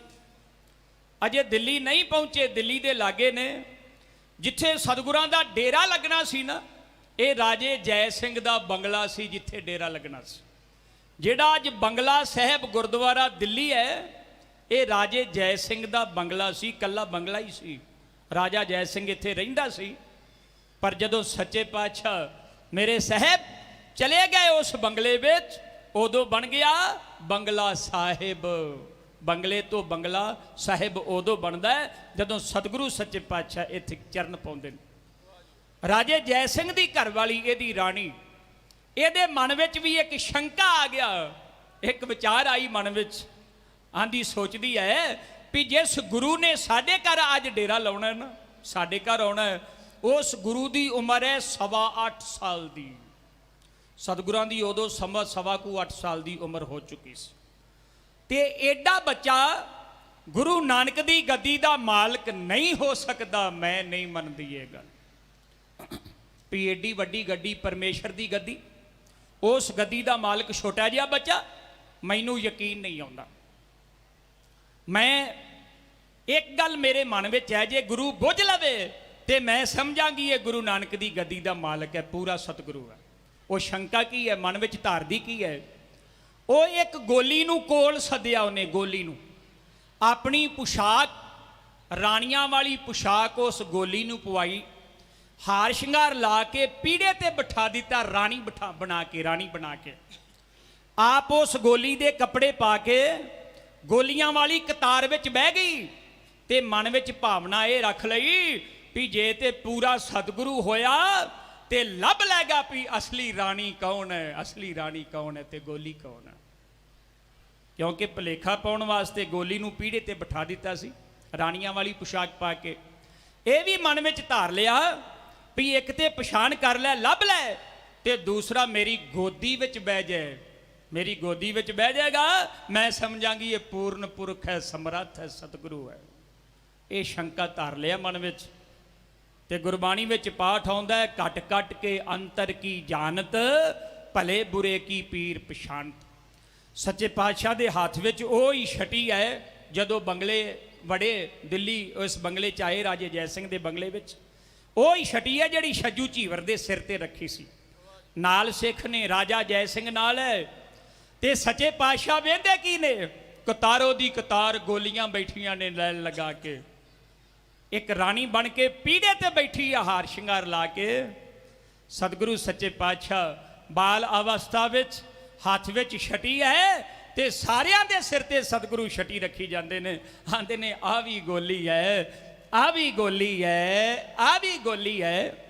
ਜਿਹੜੀ ਹਾਰ ਸ਼ਿੰਗਾਰ ਲਾ ਕੇ ਪੀੜੇ ਤੇ ਬੈਠੀ ਸੀ ਨਾ ਰਾਣੀ ਬਣ ਕੇ ਭੁਲੇਖਾ ਪਾਉਣ ਵਾਸਤੇ, ਮੇਰੇ ਗੁਰਦੇਵ ਸਤਿਗੁਰੂ ਸੱਚੇ ਪਾਤਸ਼ਾਹ ਉਹਦੇ ਸਿਰ ਤੇ ਛਟੀ ਰੱਖ ਕੇ ਆਂਦੇ ਨੇ ਆ ਵੀ ਗੋਲੀ ਹੈ, ਆ ਵੀ ਗੋਲੀ ਹੈ। ਜਿਹੜੀ ਰਾਣੀ ਗੋਲੀਆਂ ਦੀ ਕਤਾਰ ਵਿੱਚ ਲੁਕ ਕੇ ਬੈਠੀ ਸੀ, ਗੋਲੀਆਂ ਦੇ ਵਿੱਚ ਗੋਲੀ ਦਾ ਭੇਸ ਬਣਾ ਕੇ, ਸੱਚੇ ਪਾਤਸ਼ਾਹ ਉਹਦੇ ਸਿਰ ਤੇ ਛਟੀ ਰੱਖ ਕੇ ਆਂਦੇ ਨੇ ਆ ਰਾਣੀ ਹੈ, ਆ ਰਾਣੀ ਹੈ। ਇੰਨੀ ਕਹਿ ਕੇ ਸਤਿਗੁਰੂ ਗੋਦ ਵਿੱਚ ਬਹਿ ਗਏ। ਥਰ ਥਰ ਕੰਬ ਉੱਠੀ ਰਾਣੀ, ਪੈਰਾਂ ਥੱਲਿਓਂ ਜ਼ਮੀਨ ਨਿਕਲ ਗਈ, ਸਰੀਰ ਸਾਰਾ ਤਰੇਲੀਓ ਤਰੇਲੀ ਹੋ ਗਿਆ। ਆਂਦੀ ਸੱਚਿਆ ਪਾਤਸ਼ਾਹ ਤੂੰ ਸਮਰੱਥ ਹੈ, ਮੇਰੇ ਤੋਂ ਬੜਾ ਵੱਡਾ ਗੁਨਾਹ ਹੋ ਗਿਆ। ਸਤਿਗੁਰੂ ਸੱਚੇ ਪਾਤਸ਼ਾਹ ਮਹਾਰਾਜ ਕਿਵੇਂ ਸਿਰ ਤੇ ਛਟੀ ਰੱਖਦੇ ਨੇ, ਕਿਸ ਤਰ੍ਹਾਂ ਗੋਦ ਵਿੱਚ ਬੈਂਦੇ ਨੇ, ਰਾਣੀ ਦਾ ਭੁਲੇਖਾ ਜਿਵੇਂ ਦੂਰ ਹੁੰਦਾ ਹੈ, ਇਉਂ ਬੇਨਤੀ ਕੀਤੀ ਜਾ ਰਹੀ। ਏ ਜੀ ਰਾਜੇ ਦੇ ਬੰਗਲੇ ਵਿੱਚ ਜਾ ਕੇ ਸਤਿਗੁਰਾਂ ਚਰਨ ਟਿਕਾਏ ਆ, ਪਰ ਕਰਨ ਲਈ ਰਾਣੀ ਨੇ ਤਾਂ ਨਾਰੀ ਚਰਤ ਰਚਾਏ ਆ। ਆਪਣੇ ਗਹਿਣੇ ਕੱਪੜੇ ਸਾਰੇ ਗੋਲੀ ਨੂੰ ਪਹਿਨਾ ਕੇ ਤੇ ਮਹਾਰਾਣੀ ਦੇ ਵਾਂਗ ਸਜਾਇਆ, ਪੀੜੇ ਉੱਤੇ ਬਿਠਾ ਕੇ ਤੇ ਰਾਜੇ ਦੇ ਬੰਗਲੇ ਵਿੱਚ ਜਾ ਕੇ ਸਤਿਗੁਰੂ ਚਰਨ ਟਿਕਾਏ ਆ, ਪਰ ਕਰਨ ਲਈ ਰਾਣੀ ਨੇ ਤਾਂ ਨਾਰੀ ਚਰਤ ਰਚਾਏ ਆ। ਗੋਲੀਆਂ ਦੇ ਵਿੱਚ ਬੈਠ ਗਈ ਗੋਲੀ ਦਾ ਭੇਸ ਬਣਾ ਕੇ ਤੇ ਬਾਲ ਸਤਿਗੁਰੂ ਵੇਖਣ ਲੱਗੇ, ਸਭ ਨੂੰ ਨੀਜ ਲਗਾ ਕੇ ਤੇ ਅੰਤਰਜਾਮੀ ਮੰਨਾਂਗੀ ਤਾਂ ਜੇ ਮੇਰੇ ਕੋਲ ਆਵਣਗੇ, ਮਹਾਰਾਣੀ ਜੀ ਕਹਿ ਕੇ ਮੈਨੂੰ ਗੋਦੀ ਬੈਠ ਬੁਲਾਵਣਗੇ। ਰਾਣੀ ਦੇ ਸਿਰ ਛਟੀ ਲਗਾ ਕੇ ਗੋਦੀ ਬੈਠ ਸੁਹਾਂਦੇ ਆ, ਇਹ ਮਹਾਰਾਣੀ ਰਾਜੇ ਦੀ ਹੈ, ਇਉਂ ਮੁਖ ਤੋਂ ਫਰਮਾਂਦੇ ਆ। ਰਾਣੀ ਦੇ ਸਿਰ ਛਟੀ ਸੁਹਾ ਕੇ ਅੰਤਰਜਾਮੀ ਮੰਨਾਂਗੀ ਤਾਂ ਜਾਂ ਮੇਰੇ ਕੋਲ ਆਵਣਗੇ, ਮਹਾਰਾਣੀ ਜੀ ਕਹਿ ਕੇ ਮੈਨੂੰ ਗੋਦੀ ਬੈਠ ਸੁਹਾਵਣਗੇ। ਓ ਰਾਣੀ ਦੇ ਸਿਰ ਛਟੀ ਲਗਾ ਕੇ ਗੋਦੀ ਬੈਠ ਸੁਹਾਂਦੇ ਆ, ਇਹ ਮਹਾਰਾਣੀ ਰਾਜੇ ਦੀ ਹੈ, ਇਉਂ ਮੁਖ ਤੋਂ ਫਰਮਾਉਂਦੇ ਆ। ਅੰਤਰਜਾਮੀ ਹਰ ਇੱਕ ਦੇ ਸਿਰੇ ਛਟੀ ਸੁਹਾਈ ਜਾਂਦੇ ਨੇ, ਇਹ ਨੀ ਰਾਣੀ, ਇਹ ਨੀ ਰਾਣੀ, ਇਉਂ ਫਰਮਾਈ ਜਾਂਦੇ ਨੇ। ਦਿੱਲੀ ਸ਼ਹਿਰ ਚ ਭਾਵੀ ਨੇ ਆ ਹੋਰ ਕਲਾ ਵਰਤਾਈਏ ਹੈ ਜੇ ਦੀਆ ਪਈ ਬਿਮਾਰੀ ਮੂਲ ਨਾ ਚੱਲੇ ਦਵਾਈਏ ਸਰਬ ਕਲਾ ਸਮਰੱਥ ਜਾਣ ਕੇ ਰਾਣੀ ਸੀਸ ਝੁਕਾਉਣ ਲੱਗੀ ਸ਼ਰਦਾ ਪਿਆਰ ਸੇ ਸੇਵਾ ਕਰਦੀ ਵਾਰੀ ਸਦਕੇ ਜਾਣ ਲੱਗੀ ਓ ਦਿੱਲੀ ਸ਼ਹਿਰ ਚ ਪਾਵੀ ਨੇ ਆ ਹੋਰ ਕਲਾ ਵਰਤਾਈਏ ਹੈ ਜੇ ਦੀਆ ਪਈ ਬਿਮਾਰੀ ਮੂਲ ਨਾ ਚੱਲੇ ਦਵਾਈਏ ਓ ਦਾਰੂ ਵੈਦ ਹਕੀਮਾਂ ਦੇ ਕੋਈ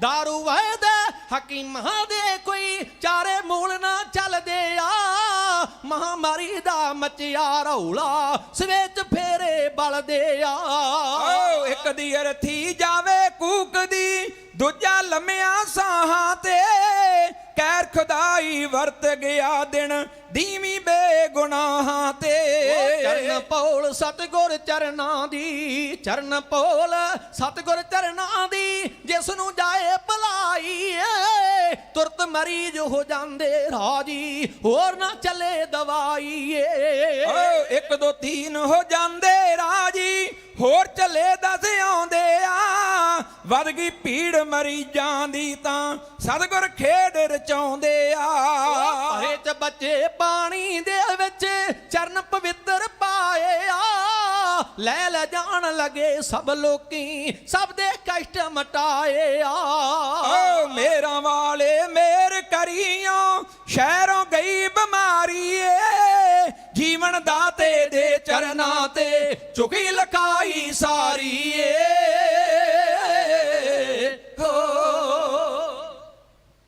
ਸਰਦਾਰ ਭੂਰਾ ਸਿੰਘ ਜੀ 100 ਰੁਪਇਆ ਭੇਜ ਗਏ ਨੇ ਕਵੀਸ਼ਰ ਜਥੇ ਨੂੰ ਮੇਰੇ ਵੱਡੇ ਵੀਰ ਭਾਈ ਦਰਬਾਰਾ ਸਿੰਘ ਜੀ ਸੰਤ ਨਗਰ ਤੋਂ ਉਹਨਾਂ ਵੱਲੋਂ ਬੇਅੰਤ ਮਾਨ ਹੋਰ ਗੁਰੂ ਕੀਆਂ ਸੰਗਤਾਂ ਵੱਲੋਂ ਬੇਅੰਤ ਮਾਨ ਆਇਆ ਇੱਕ ਜ਼ਰੂਰੀ ਸੂਚਨਾ ਹੈ ਆਂਡਿਆਂ ਵਾਲੀ ਨਗਰ ਤੋਂ 10 ਸਾਲ ਦਾ ਬੱਚਾ ਖੁਸ਼ੀ ਰਾਮ ਉਹ ਗਵਾਚ ਗਿਆ ਉਸ ਬੱਚੇ ਦੀ ਮਾਤਾ ਇੱਥੇ ਸਾਹਮਣੇ ਬੈਠੀ ਹੈ ਉਹਨੇ ਆਣ ਕੇ ਪ੍ਰਬੰਧਕਾਂ ਨੂੰ ਦੱਸਿਆ ਉਹ ਖੁਸ਼ੀ ਰਾਮ ਬੱਚਾ ਆਂਡਿਆਂ ਵਾਲੀ ਤੋਂ ਹੈ ਜੇ ਕੋਈ ਵੇਖੇ ਉਹਨੂੰ ਤੇ ਉਹ ਸਟੇਜ ਤੇ ਜ਼ਰੂਰ ਲੈ ਆਵੇ ਉਹਦੀ ਮਾਤਾ ਇੱਥੇ ਬੈਠੀ ਸੋ ਖਿਆਲ ਦਿਓ ਬੇਨਤੀ ਕਰ ਰਹੇ ਸਾਂ ਸਤਿਗੁਰੂ ਸੱਚੇ ਪਾਤਸ਼ਾਹ ਮਹਾਰਾਜ ਇਹ ਸ਼ਬਦ ਕਹਿ ਕੇ ਵੀ ਆ ਰਾਣੀ ਹੈ ਇਹ ਕਹਿ ਕੇ ਸਤਿਗੁਰੂ ਗੋਦ ਵਿੱਚ ਬਹਿ ਗਏ ਰਾਣੀ ਨੇ ਪੂਰਨ ਪੁਰਖ ਜਾਣ ਕੇ ਸਮਰੱਥ ਸਤਿਗੁਰੂ ਜਾਣ ਕੇ ਚਰਨਾਂ ਤੇ ਸਿਰ ਝੁਕਾਇਆ ਔਰ ਕੀਤੇ ਗੁਨਾਹ ਦੀ ਮੁਆਫੀ ਮੰਗੀ ਸਤਿਗੁਰੂ ਰਾਜੇ ਜੈ ਸਿੰਘ ਦੇ ਬੰਗਲੇ ਵਿੱਚ ਰਹਿਣ ਲੱਗੇ ਇਹਨਾਂ ਦਿਨਾਂ ਵਿੱਚ ਕੁਦਰਤ ਵੱਲੋਂ ਹੈਜੇ ਦੀ ਬਿਮਾਰੀ ਦਾ ਬਹੁਤਾ ਜ਼ੋਰ ਪੈ ਗਿਆ ਬਹੁਤਾ ਜ਼ਿਆਦਾ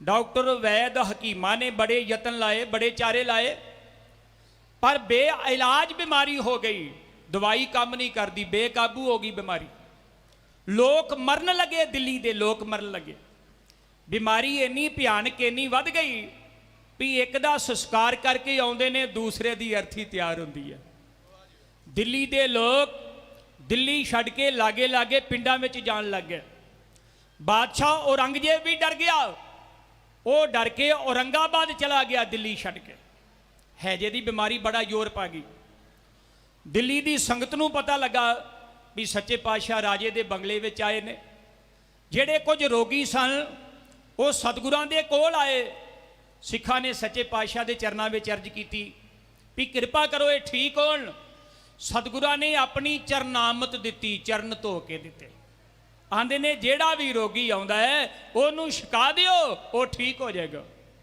ਜਿਹੜਾ ਵੀ ਰੋਗੀ ਛਕਦਾ ਉਹ ਤੁਰਤ ਰਾਜੀ ਹੋ ਜਾਂਦਾ ਠੀਕ ਹੋ ਜਾਂਦਾ ਉਹ ਜਾ ਕੇ ਲੋਕਾਂ ਨੂੰ ਦੱਸਦੇ ਨੇ ਹਜ਼ਾਰਾਂ ਦੀ ਤਦਾਦ ਵਿੱਚ ਇਲਾਕੇ ਦੇ ਲੋਕ ਦਿੱਲੀ ਦੇ ਲੋਕ ਮਰੀਜ਼ ਆਏ ਜਲ ਪਾਉਣ ਲੈਣ ਵਾਲਿਆਂ ਦੀ ਵਾਰੀ ਨਹੀਂ ਆਉਂਦੀ ਸਿੱਖਾਂ ਨੇ ਆਖਿਆ ਜੀ ਸੰਗਤ ਬਹੁਤ ਜ਼ਿਆਦੀ ਆ ਗਈ ਹੈ ਰੋਗੀ ਬਹੁਤ ਜ਼ਿਆਦੇ ਆ ਗਏ ਨੇ ਹੋਰ ਕੀ ਕਰੀਏ ਤੇ ਫਿਰ ਉਦੋਂ ਸਤਿਗੁਰਾਂ ਨੇ ਆਖਿਆ ਸੀ ਜਿਹੜਾ ਅੱਜ ਚੁਬੱਚਾ ਸਾਹਿਬ ਮੌਜੂਦ ਹੈ ਨਾ ਬੰਗਲਾ ਸਾਹਿਬ ਸਤਿਗੁਰਾਂ ਨੇ ਆਖਿਆ ਕਿ ਚੁਬੱਚਾ ਤਿਆਰ ਕਰਵਾਓ ਇੱਕ ਚੁਬੱਚਾ ਉਹ ਚੁਬੱਚਾ ਤਿਆਰ ਕਰਵਾਇਆ ਸੱਚੇ ਪਾਤਸ਼ਾਹ ਕਹਿੰਦੇ ਨੇ ਪਾਣੀ ਦਾ ਭਰ ਦਿਓ ਜਦੋਂ ਪਾਣੀ ਦਾ ਭਰ ਦਿੱਤਾ ਸੱਚੇ ਪਾਤਸ਼ਾਹ ਨੇ ਆਪਣੇ ਪਵਿੱਤਰ ਚਰਨ ਧੋ ਕੇ ਉਸ ਚੁਬੱਚੇ ਵਿੱਚ ਪਾ ਦਿੱਤਾ ਆਂਦੇ ਨੇ ਜਿਹੜਾ ਵੀ ਰੋਗੀ ਆਉਂਦਾ ਹੈ ਨਾ ਉਹਨੂੰ ਜਲ ਛਕਾਈ ਜਾਓ ਇਹਦੇ ਵਿੱਚੋਂ ਅੱਜ ਵੀ ਤੁਸੀਂ ਜਾਂਦੇ ਹੋ ਨਾ ਦਿੱਲੀ ਬੰਗਲਾ ਸਾਹਿਬ ਅੱਜ ਵੀ ਸੇਵਾਦਾਰ ਉਸ ਚੁਬੱਚੇ ਸਾਹਿਬ ਵਿੱਚੋਂ ਬੋਤਲਾਂ ਭਰ ਭਰ ਕੇ ਸੰਗਤ ਅੱਜ ਵੀ ਲਿਆਉਂਦੀ ਹੈ ਲੋਕ ਅੱਜ ਵੀ ਰਾਜੀ ਹੁੰਦੇ ਨੇ,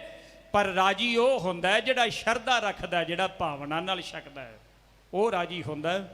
ਜੋੜਾ ਸਾਹਿਬ ਹੈ ਗੁਰੂ ਅਮਰਦਾਸ ਸੱਚੇ ਪਾਤਸ਼ਾਹ ਮਹਾਰਾਜ ਦਾ, ਮਰੀਜ਼ ਅੱਜ ਵੀ ਠੀਕ ਹੁੰਦੇ ਨੇ, ਅੱਜ ਵੀ ਰੋਗੀ ਰਾਜੀ ਹੁੰਦੇ ਨੇ। ਜਿਹੜਾ ਬੰਦਾ ਸ਼ਰਧਾ ਦੇ ਨਾਲ ਮੱਥੇ ਨੂੰ ਲਾਉਂਦਾ ਹੈ, ਗੁਰੂ ਅਮਰਦਾਸ ਸੱਚੇ ਪਾਤਸ਼ਾਹ ਉਹਦੇ ਤੇ ਬਖਸ਼ਿਸ਼ ਕਰ ਦਿੰਦੇ ਨੇ, ਉਹਦੇ ਤੇ ਕਿਰਪਾ ਕਰ ਦਿੰਦੇ ਨੇ। ਸਿੱਖੀ ਹੈ ਹੀ ਸ਼ਰਧਾ ਦੀ, ਸਿੱਖ ਹੁੰਦਾ ਹੀ ਸ਼ਰਧਾ ਦੇ ਨਾਲ ਹੈ। ਜੇ ਸਿੱਖ ਦੀ ਸ਼ਰਧਾ ਹੈ ਆਪਣੇ ਗੁਰੂ ਤੇ ਉਹ ਗੁਰੂ ਦਾ ਸਿੱਖ ਹੈ। ਜੇ ਆਪਣੇ ਗੁਰੂ ਤੋਂ ਬੇਸ਼ਰਧਾ ਹੈ, ਗੁਰੂ ਤੇ ਸ਼ਰਧਾ ਹੀ ਹੈ ਨਹੀਂ, ਤੇ ਫਿਰ ਉਹਦਾ ਕਾਰਜ ਰਾਸ ਕਦੀ ਨਹੀਂ ਹੋਏਗਾ। ਇਹ ਤੇ ਸ਼ਰਧਾ ਦੇ ਸੌਦੇ ਨੇ। ਸੱਚੇ ਪਾਤਸ਼ਾਹ ਨੇ ਆਖਿਆ ਵੀ ਚਬੱਚਾ ਤਿਆਰ ਕਰਵਾਓ, ਉਹ ਚਬੱਚਾ ਭਰ ਦਿੱਤਾ। ਸੰਗਤ ਬੜੀ ਆਉਂਦੀ ਹੈ, ਜਲ ਪੌਲ ਛਕਣ ਵਾਲਿਆਂ ਦੀ ਵਾਰੀ ਨਹੀਂ ਆਉਂਦੀ। ਹਜ਼ਾਰਾਂ ਦੀ ਤਦਾਦ ਵਿੱਚ ਲੋਕ ਰਾਜੀ ਹੋਏ। ਬਾਦਸ਼ਾਹ ਔਰੰਗਜ਼ੇਬ ਨੂੰ ਵੀ ਪਤਾ ਲੱਗ ਗਿਆ ਵੀ 8ਵੇਂ ਪਾਤਸ਼ਾਹ ਸਤਿਗੁਰੂ ਹਰਿਕ੍ਰਿਸ਼ਨ ਸਾਹਿਬ, ਜਿਨ੍ਹਾਂ ਨੂੰ ਮੈਂ ਦਿੱਲੀ ਸੱਦਿਆ ਹੈ, ਉਹਨਾਂ ਨੇ ਦਿੱਲੀ ਆਣ ਕੇ ਐਸੀ ਕਰਾਮਾਤ ਵਿਖਾਈ ਹੈ ਕਿ ਮਰਦੇ ਹੋਏ ਲੋਕ ਬਚਾ ਦਿੱਤੇ ਨੇ। ਬਾਦਸ਼ਾਹ ਵਾਪਸ ਦਿੱਲੀ ਆਇਆ। ਬਾਦਸ਼ਾਹ ਦੇ ਦਰਬਾਰ ਵਿੱਚ ਚਰਚੇ, ਦਿੱਲੀ ਸ਼ਹਿਰ ਵਿੱਚ ਲਾਗੇ ਲਾਗੇ ਪਿੰਡਾਂ ਵਿੱਚ 8ਵੇਂ ਪਾਤਸ਼ਾਹ ਦੇ ਚਰਚੇ ਜਿਸ ਤਰ੍ਹਾਂ ਹੋਏ, ਸੁਣੀਏ ਬੜੇ ਪਿਆਰ ਦੇ ਨਾਲ। ਇਉਂ ਬੇਨਤੀ ਕੀਤੀ ਜਾ ਰਹੀ। ਬੂਟੀ ਮਿਲੀ ਸਰਜੀਵਨੀ ਹਿੰਦੀਆਂ ਨੂੰ, ਮੁਸਲਮਾਨਾਂ ਨੂੰ ਆਬੇ ਹਾਜਾਤ ਮਿਲਿਆ। ਚਰਨੇ ਅੰਮ੍ਰਿਤ ਸਤਿਗੁਰੂ ਹਰਿਕ੍ਰਿਸ਼ਨ ਜੀ ਦਾ, ਸ਼ਹਿਰ ਵਾਸੀਆਂ ਨੂੰ ਰੱਬੀ ਦਾਤ ਮਿਲਿਆ। ਓ ਰਹਿਮਤ ਨਾਲ ਜੈਮਤ ਹੋਈ ਦੂਰ ਸਾਰੇ, ਸ਼ਹਿਰ ਵਾਸੀਆਂ ਸ਼ੁਕਰ ਮਨਾਇਆ ਏ। ਦਿੱਲੀ ਰਾਜ ਦਰਬਾਰ ਵਿੱਚ ਹੋਈ ਚਰਚਾ, ਰੱਬੀ ਰੂਪ 8ਵਾਂ ਗੁਰੂ ਆਇਆ ਏ। ਸੁਣਦੇ ਸਾਰ ਸੁਲਤਾਨ ਦੀ ਅੱਖ ਖੁੱਲੀ, ਮਹਿਮਾ ਮਹਿਕਦੀ ਵੇਖ ਹਰ ਖਾਉਣ ਲੱਗਾ। ਜਾਪੇ ਉਮਰ ਤੇਰੀ ਤੇ ਕੰਮ ਵੱਡਾ, ਰਾਮ ਰਾਏ ਨੂੰ ਆਖ ਸੁਣਾਉਣ ਲੱਗਾ। ਉਹ ਚਰਨ ਸ਼ਰਨ ਵਿੱਚ ਬਰਕਤਾਂ ਭਾਰੀਆਂ ਨੇ, ਚਾਹੀਏ ਮੇਲ ਮਲਾਪ ਵਧਾਇਆ ਏ। ਦਿੱਲੀ ਰਾਜ ਦਰਬਾਰ ਵਿੱਚ ਹੋਈ ਚਰਚਾ, ਰੱਬੀ ਰੂਪ 8ਵਾਂ ਗੁਰੂ ਆਇਆ ਏ। ਬਲਦੀ ਅੱਗ ਤੇ ਜਿਵੇਂ ਹੈ ਘਿਓ ਪੈਂਦਾ, ਰਾਮ ਰਾਏ ਸੁਣਦੇ ਸਾਰ ਮੱਚਿਆ ਏ। ਤਣੋ ਮਣੋ ਭੜਕੀ ਅੱਗ ਈਰਖਾ ਦੀ, ਅੰਗ ਅੰਗ ਕਰੋ ਦਿਸੇ ਨੱਚਿਆ ਏ। ਉਹ ਸੀਸਾ ਵੇਖ ਕੇ ਰੂਪ ਜੋ ਦੁਖੀ ਹੁੰਦਾ, ਬੋਲ ਬੁਰੀ ਜ਼ਬਾਨ ਲਾਇਆ ਏ। ਦਿੱਲੀ ਰਾਜ ਦਰਬਾਰ ਵਿੱਚ ਹੋਈ ਚਰਚਾ, ਰੱਬੀ ਰੂਪ 8ਵਾਂ ਗੁਰੂ ਆਇਆ ਏ। ਸ਼ਕਤੀ ਗੁਰੂ ਘਰ ਦੀ ਬਣਦਾ ਹੱਕ ਮੇਰਾ, ਸ਼ਕਤੀ ਗੁਰੂ ਘਰ ਦੀ ਬਣਦਾ ਹੱਕ ਮੇਰਾ। ਇਹ ਤੇ ਐਵੇਂ ਨਜਾਇਜ਼ ਦਬਾਈ ਜਾਂਦਾ, ਕਿਵੇਂ ਵਰਤਣੀ ਇਸ ਨੂੰ ਸਮਝ ਕੀ ਹੈ, ਤੇ ਬੇਕਦਰੀਆਂ ਵਾਂਗ ਲਟਾਈ ਜਾਂਦਾ। ਓ ਮੌਜਾਂ ਮਾਣ ਲੈ 4 ਦਿਨ ਜ਼ਿੰਦਗੀ ਦੇ, ਮਾਤਾ ਸੀਤਲਾ ਰੂਪ ਵਟਾਇਆ ਏ। ਦਿੱਲੀ ਰਾਜ ਦਰਬਾਰ ਵਿੱਚ ਹੋਈ ਚਰਚਾ, ਰੱਬੀ ਰੂਪ 8ਵਾਂ ਗੁਰੂ ਆਇਆ ਏ। ਕਾਲੇ ਮਾਲੇ ਕਰ ਟਾਲ ਕੇ ਗੱਲ ਮੇਰੀ, ਮੇਰਾ ਹੱਕ ਜੇ ਮੈਨੂੰ ਦਵਾਇਆ ਨਾ, ਬਦਲਾ ਰੱਬ ਤੋਂ ਪਾਗੇ ਯਾਦ ਰੱਖੋ, ਜੇਕਰ ਆਪ ਇਨਸਾਫ ਕਰਾਇਆ ਨਾ। ਓ ਪੁਲਿਸ ਭੇਜ ਕਚਹਿਰੀ ਵਿੱਚ ਕਰੋ ਹਾਜ਼ਰ, ਲੰਮਾ ਰੇੜਕਾ ਕਾਸ ਤੋਂ ਪਾਇਆ ਏ। ਦਿੱਲੀ ਰਾਜ ਦਰਬਾਰ ਵਿੱਚ ਹੋਈ ਚਰਚਾ, ਰੱਬੀ ਰੂਪ 8ਵਾਂ ਗੁਰੂ ਆਇਆ ਏ। ਬੋਲੀ ਬੁਰੀ ਬਖਾਂਦ ਵਧਾ ਦਿੰਦੀ, ਰਾਮ ਰਾਏ ਨੇ ਬੋਲ ਵਿਚਾਰਿਆ ਏ। ਪਰ ਸੁਣੀ ਗੱਲ ਸਤਿਗੁਰੂ ਹਰਿਕ੍ਰਿਸ਼ਨ ਜੀ ਨੇ, ਓਏ ਮੁਖੋਂ ਸਹਿ ਸੁਭਾਓ ਚਾਰਿਆ ਏ। ਉਹ ਜਿਉਂਦਾ ਸੜੇਗਾ ਚੜੇਗਾ ਚਿਖਾ ਉੱਤੇ, ਵਾਗ ਤੀਰ ਅਮੋਗ ਚਲਾਇਆ ਏ। ਦਿੱਲੀ ਰਾਜ ਦਰਬਾਰ ਵਿੱਚ ਹੋਈ ਚਰਚਾ, ਰੱਬੀ ਰੂਪ 8ਵਾਂ ਗੁਰੂ ਆਇਆ ਏ। ਰੱਬੀ ਰੂਪ 8ਵਾਂ ਗੁਰੂ ਆਇਆ ਏ। ਦੀਵਾਨ ਦੀ ਹਾਜ਼ਰੀ ਭਰਦੇ ਹੋਏ ਬੇਅੰਤ ਗੁਰੂ ਕੀਆਂ ਸੰਗਤਾਂ ਵੱਲੋਂ ਇਤਿਹਾਸ ਭੇਟ ਮਾਇਆ ਆਈ ਹੈ। ਭਾਈ ਹਰਪਾਲ ਸਿੰਘ ਸਾਹਿਬ 150 ਰੁਪਇਆ ਕਵੀਸ਼ਰ ਜਥੇ ਨੂੰ ਸਪੈਸ਼ਲ ਤੌਰ ਤੇ ਭੇਜ ਗਏ ਨੇ। ਸਤਿਗੁਰੂ ਪਾਤਸ਼ਾਹ ਚੜ੍ਹਦੀ ਕਲਾ ਖਜ਼ਾਨੇ ਭਰਪੂਰ ਕਰਨ। ਕੌਮ ਦਾ ਮਹਾਨ ਢਾਡੀ ਜਥਾ ਜਿਨ੍ਹਾਂ ਨੇ ਸਾਡੇ ਤੋਂ ਬਾਅਦ ਤੁਹਾਡੀ ਸੇਵਾ ਕਰਨੀ ਹੈ, ਗਿਆਨੀ ਫੌਜਾ ਸਿੰਘ ਜੀ ਸਾਗਰ ਸਾਹਿਬ, ਉਹਨਾਂ ਵੱਲੋਂ ਬੇਅੰਤ ਮਾਨ, ਸਮੁੱਚੇ ਸਾਰੇ ਜਥੇ ਵੱਲੋਂ ਬੇਅੰਤ ਮਾਨ ਆਇਆ ਕਿ ਵਿਸ਼ਰ ਜਥੇ ਨੂੰ ਸਤਿਗੁਰੂ ਪਾਤਸ਼ਾਹ ਚੜ੍ਹਦੀ ਕਲਾ ਖਜ਼ਾਨੇ ਭਰਪੂਰ ਕਰਨ। ਖਿਆਲ ਦਿਓ, ਬੇਨਤੀ ਕਰ ਰਿਹਾ ਸਾਂ, ਬਾਦਸ਼ਾਹ ਔਰੰਗਜ਼ੇਬ ਦੇ ਦਰਬਾਰ ਵਿੱਚ ਵੀ ਬੜਾ ਵੱਡਾ ਚਰਚਾ ਹੋਇਆ। ਬਾਦਸ਼ਾਹ ਔਰੰਗਜ਼ੇਬ ਵੀ ਪ੍ਰਭਾਵਿਤ ਹੋ ਗਿਆ ਸਤਿਗੁਰਾਂ ਤੇ। ਇਹਦੇ ਸੱਜੇ ਬੰਨੇ ਰਾਮ ਰਾਏ ਜੀ ਬੈਠੇ ਸਨ। ਰਾਮ ਰਾਏ ਨੂੰ ਇੰਨੇ ਸਤਿਕਾਰ ਦੇ ਨਾਲ ਬਿਠਾਉਂਦਾ ਸੀ, ਚੰਦਨ ਦੀ ਚੌਂਕੀ ਤੇ ਰੇਸ਼ਮੀ ਦੁਸ਼ਾਲਾ ਵਿਛਾ ਕੇ ਆਪਣੇ ਸੱਜੇ ਹੱਥ ਬਿਠਾਉਂਦਾ ਸੀ। ਇਹਨੇ ਰਾਮ ਰਾਏ ਵੱਲ ਮੂੰਹ ਕਰਕੇ ਆਖਿਆ ਮੁਰਸ਼ਿਦ ਸਾਹਿਬ, ਹੇ ਮੇਰੇ ਗੁਰੂ ਸਾਹਿਬ, ਤਾਕਤਾਂ ਤੇ ਤੁਸੀਂ ਵੀ ਬੜੀਆਂ ਵਿਖਾਈਆਂ ਨੇ, ਕਰਾਮਾਤਾਂ ਬੜੀਆਂ ਵਿਖਾਈਆਂ ਨੇ, ਪਰ ਜਿਹੜਾ ਤੁਹਾਡਾ ਛੋਟਾ ਭਰਾ ਹੈ ਨਾ ਸਤਿਗੁਰੂ ਹਰਿਕ੍ਰਿਸ਼ਨ ਸਾਹਿਬ, ਉਹਨੇ ਐਸੀ ਕਰਾਮਾਤ ਵਿਖਾਈ ਹੈ ਕਿ ਮਰਦੇ ਹੋਏ ਲੋਕ ਦਿੱਲੀ ਦੇ ਬਚਾ ਦਿੱਤੇ ਨੇ। ਰਾਮ ਰਾਏ ਨੇ ਵੇਖਿਆ ਕਿ ਬਾਦਸ਼ਾਹ ਪ੍ਰਭਾਵਿਤ ਹੋ ਰਿਹਾ ਹੈ। ਰਾਮ ਰਾਏ ਇੰਨੀ ਈਰਖਾ ਵਿੱਚ ਆਇਆ, ਜਿਵੇਂ ਬਲਦੀ ਅੱਗ ਤੇ ਘਿਓ ਪਾ ਦਈਏ ਨਾ ਤੇ ਹੋਰ ਲਾਟਾਂ ਕੱਢਦੀ ਹੈ, ਹੋਰ ਭਬਾਕਾ ਕੱਢਦੀ ਹੈ। ਜਦੋਂ ਸਿਫਤ ਕੀਤੀ 8ਵੇਂ ਪਾਤਸ਼ਾਹ ਦੀ ਬਾਦਸ਼ਾਹ ਔਰੰਗਜ਼ੇਬ ਨੇ, ਤੇ ਰਾਮ ਰਾਏ ਬੜਾ ਪਰੇਸ਼ਾਨ, ਬੜਾ ਦੁਖੀ ਹੋਇਆ। ਇਹਨੇ ਆਖਿਆ, ਬਾਦਸ਼ਾਹ ਔਰੰਗਜ਼ੇਬ, ਉਹਦੇ ਤੇ ਪ੍ਰਭਾਵਿਤ ਹੋਣ ਦਾ ਯਤਨ ਨਾ ਕਰ। ਜਿਹੜੇ ਕੰਮ ਵਾਸਤੇ ਸੱਦਿਆ ਹੈ ਨਾ, ਆਪਣੇ ਦਰਬਾਰ ਵਿੱਚ ਬੁਲਾ, ਕਚਹਿਰੀ ਵਿੱਚ ਬੁਲਾ ਤੇ ਮੇਰੇ ਹੱਕ ਵਿੱਚ ਫੈਸਲਾ ਕਰ। ਜੇ ਤੂੰ ਮੇਰੀ ਗੱਲ ਨਾ ਮੰਨੀ ਤੇ ਯਾਦ ਰੱਖ, ਮੈਂ ਤੈਨੂੰ ਬੜੀ ਵੱਡੀ ਬਦਦੁਆ ਦੇ ਦਿਆਂਗਾ। ਤੇ ਵਰ ਸਰਾਪ ਤੋਂ ਹਰ ਬੰਦਾ ਹੀ ਡਰਦਾ ਹੈ।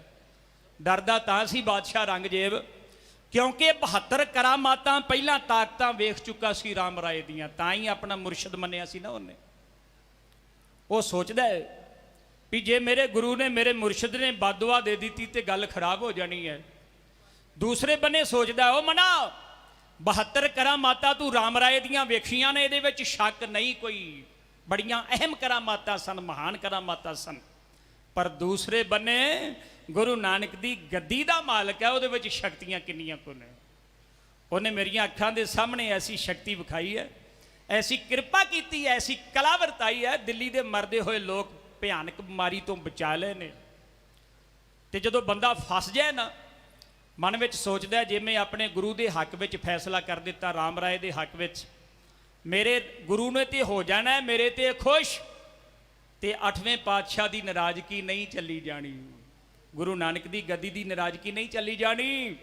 ਤੇ ਜੇ ਮੈਂ ਗੁਰੂ ਹਰਿਕ੍ਰਿਸ਼ਨ ਦੇ ਹੱਕ ਵਿੱਚ ਫੈਸਲਾ ਕਰ ਦੇਵਾਂ ਤੇ ਗੁਰੂ ਹਰਿਕ੍ਰਿਸ਼ਨ ਮੇਰੇ ਤੇ ਖੁਸ਼ ਹੋਏਗਾ ਤੇ ਰਾਮ ਰਾਏ ਦੀ ਨਾਰਾਜ਼ਗੀ ਨਹੀਂ ਚੱਲੀ ਜਾਣੀ। ਤਾਕਤਾਂ ਦੋਵੇਂ ਹੀ ਬੜੀਆਂ ਮਹਾਨ ਨੇ, ਹੁਣ ਕੀ ਕਰਾਂ।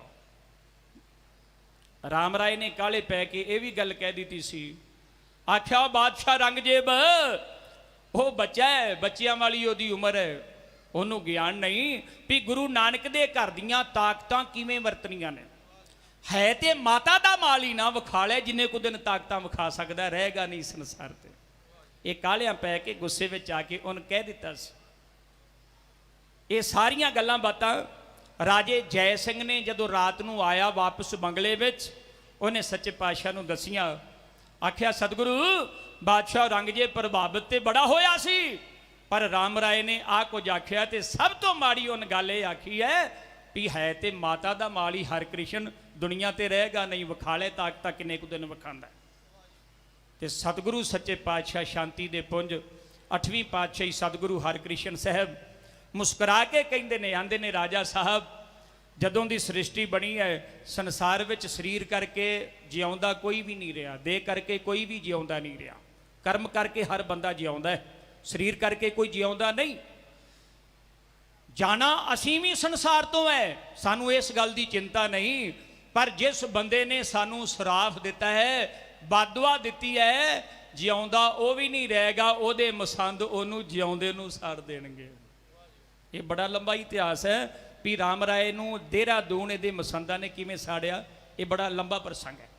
ਧਿਆਨ ਦੇਣਾ ਬੇਨਤੀ ਕਰ ਰਿਹਾ ਸਾਂ। ਇਧਰ ਅਗਲੇ ਦਿਨ ਅੱਖਾਂ ਲਾਲ ਕੀਤੀਆਂ ਰਾਮ ਰਾਏ ਨੇ। ਬਾਦਸ਼ਾਹ ਔਰੰਗਜ਼ੇਬ ਸੋਚਦਾ ਵੀ ਮੈਂ ਹੁਣ ਕੀ ਕਰਾਂ। ਜਦੋਂ ਬੰਦੇ ਦੀ ਅਕਲ ਜਵਾਬ ਦੇ ਜਾਏ ਨਾ, ਸੋਚਣ ਸ਼ਕਤੀ ਬੰਦ ਹੋ ਜਾਏ ਵੀ ਹੁਣ ਮੈਂ ਕੀ ਕਰਾਂ, ਕੁਝ ਸੁੱਝੇ ਨਾ, ਉਸ ਵੇਲੇ ਫਿਰ ਆਪਣੇ ਇਸ਼ਟ ਦਾ ਤਰਲਾ ਲੈਂਦਾ ਹੈ। ਬਾਦਸ਼ਾਹ ਔਰੰਗਜ਼ੇਬ ਨੇ ਫਿਰ ਅੱਲਾਹ ਪਾਕ ਦਾ ਤਰਲਾ ਲਿਆ। हे खुदावंद करीम, हे अल्लाह पाक, ਮੈਨੂੰ ਕੋਈ ਰਾਹ ਮਿਲੇ ਮੈਂ ਕਿਹਦੇ ਹੱਕ ਵਿੱਚ ਫੈਸਲਾ ਕਰਾਂ, ਕੀ ਕਰਾਂ ਤੇ ਕੀ ਨਾ ਕਰਾਂ। ਬਾਦਸ਼ਾਹ ਔਰੰਗਜ਼ੇਬ ਜਿਵੇਂ ਤਰਲਾ ਲੈਂਦਾ ਹੈ, ਆਪਣੇ ਖੁਦਾ ਦੇ ਚਰਨਾਂ ਵਿੱਚ ਵਾਸਤਾ ਪਾਉਂਦਾ ਹੈ, ਇਹੋ ਬੇਨਤੀ ਕੀਤੀ ਜਾ ਰਹੀ। ਏ ਜੀ ਰਾਮ ਰਾਏ ਦੇ ਸੁਣ ਕੇ ਬਿਆਨਿਆਂ, ਹੋਇਆ ਬਾਦਸ਼ਾਹ ਰੰਗਾ ਪਰੇਸ਼ਾਨਿਆਂ। ਦੋਈ ਪਾਸੀਂ ਕਰ ਵੇਖਦਾ ਧਿਆਨਿਆਂ, ਔਖਾ ਜਾਪਦਾ ਇਸ ਫੈਸਲੇ 'ਚ ਪੈਣਾ ਏ, ਗੁਰੂ ਨਾਨਕ ਦੀ ਗੱਦੀ ਸ਼ਕਤੀ ਦਾ ਗਹਿਣਾ ਏ। ਹੱਕ ਇੱਕ ਦੇ ਚ ਕਰਾਂ ਜੇ ਨਵੇੜਿਆ, ਆਉਣੀ ਦੂਸਰੇ ਦੇ ਹੀਰਦੇ ਚ ਛੇੜਿਆ। ਮੇਰੇ ਵਾਸਤੇ ਕਸੂਤੀ ਛਿੜੀ ਛੇੜਿਆ, ਸੋਚ ਸ਼ਕਤੀ ਨੂੰ ਪੈ ਗਿਆ ਘੁੰਮਣ ਘੇਰਾ ਏ। ਇਸ ਚੱਕਰੋਂ ਬਚਾਵੇ ਅੱਲਾ ਪਾਕ ਮੇਰਾ ਏ। ਇਸ ਘਰੋਂ ਅਸੀਂ ਲਈਆਂ ਸਿੱਖਦਾਰੀਆਂ, ਗੁਰੂ ਨਾਨਕ ਦੇ ਵਾਕ ਨੇ ਸਵਾਰੀਆਂ। ਇਸ ਪਾਸਿਓਂ ਨਾ ਜਾਣ ਦਰਕਾਰੀਆਂ, ਜਾਣਾ ਬਿਰਥਾ ਨਾ ਸਤਿਪੁਰਖਾਂ ਦਾ ਕਹਿਣਾ ਏ, ਗੁਰੂ ਨਾਨਕ ਦੀ ਗੱਦੀ ਸ਼ਕਤੀ ਦਾ ਗਹਿਣਾ ਏ। ਔਖਾ ਰਾਮ ਰਾਏ ਵੱਲੋਂ ਮੁੱਖ ਮੋੜਨਾ, ਬਾਲ ਗੁਰੂ ਦਾ ਵੀ ਸੱਕਾਂ ਦਿਲ ਤੋੜਨਾ। ਹੁੰਦੀ ਕਿਸੇ ਪਾਸਿਓਂ ਵੀ ਮੇਰੀ ਛੋੜਨਾ, ਦਿਲ ਧਰਦਾ ਨੀ ਤੀਰ ਟੇਕਦਾ ਨਾ ਜੇਰਾ ਏ। ਇਸ ਚੱਕਰੋਂ ਬਚਾਵੇ ਅੱਲਾ ਪਾਕ ਮੇਰਾ ਏ। ਰਾਏ ਨੇ ਵਿਖਾਏ ਕਈ ਰੰਗਿਆ, ਰਾਏ ਨੇ ਵਿਖਾਏ ਕਈ ਰੰਗਿਆ, ਪਰ ਬਾਲ ਗੁਰੂ ਗਿਆ ਇਸ ਤੋਂ ਵੀ ਲੰਘਿਆ।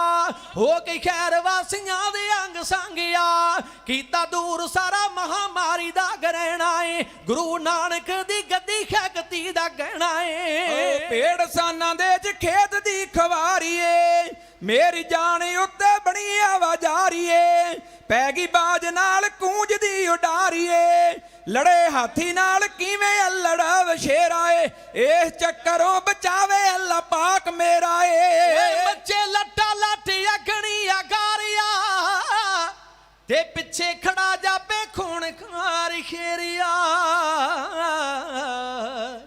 ਓਏ ਮੱਛੇ ਲੱਟਾ ਲੱਟ ਅਗਣੀ ਅਗੇਰਿਆ, ਉਹ ਪਿੱਛੇ ਖੜਾ ਜਾਪੇ ਖੂਨ ਖਾਰ ਖੇਰਿਆ। ਕਿਵੇਂ ਜਾਲ ਵਿੱਚੋਂ ਨਿਕਲੂ ਬਟੇਰਿਆ,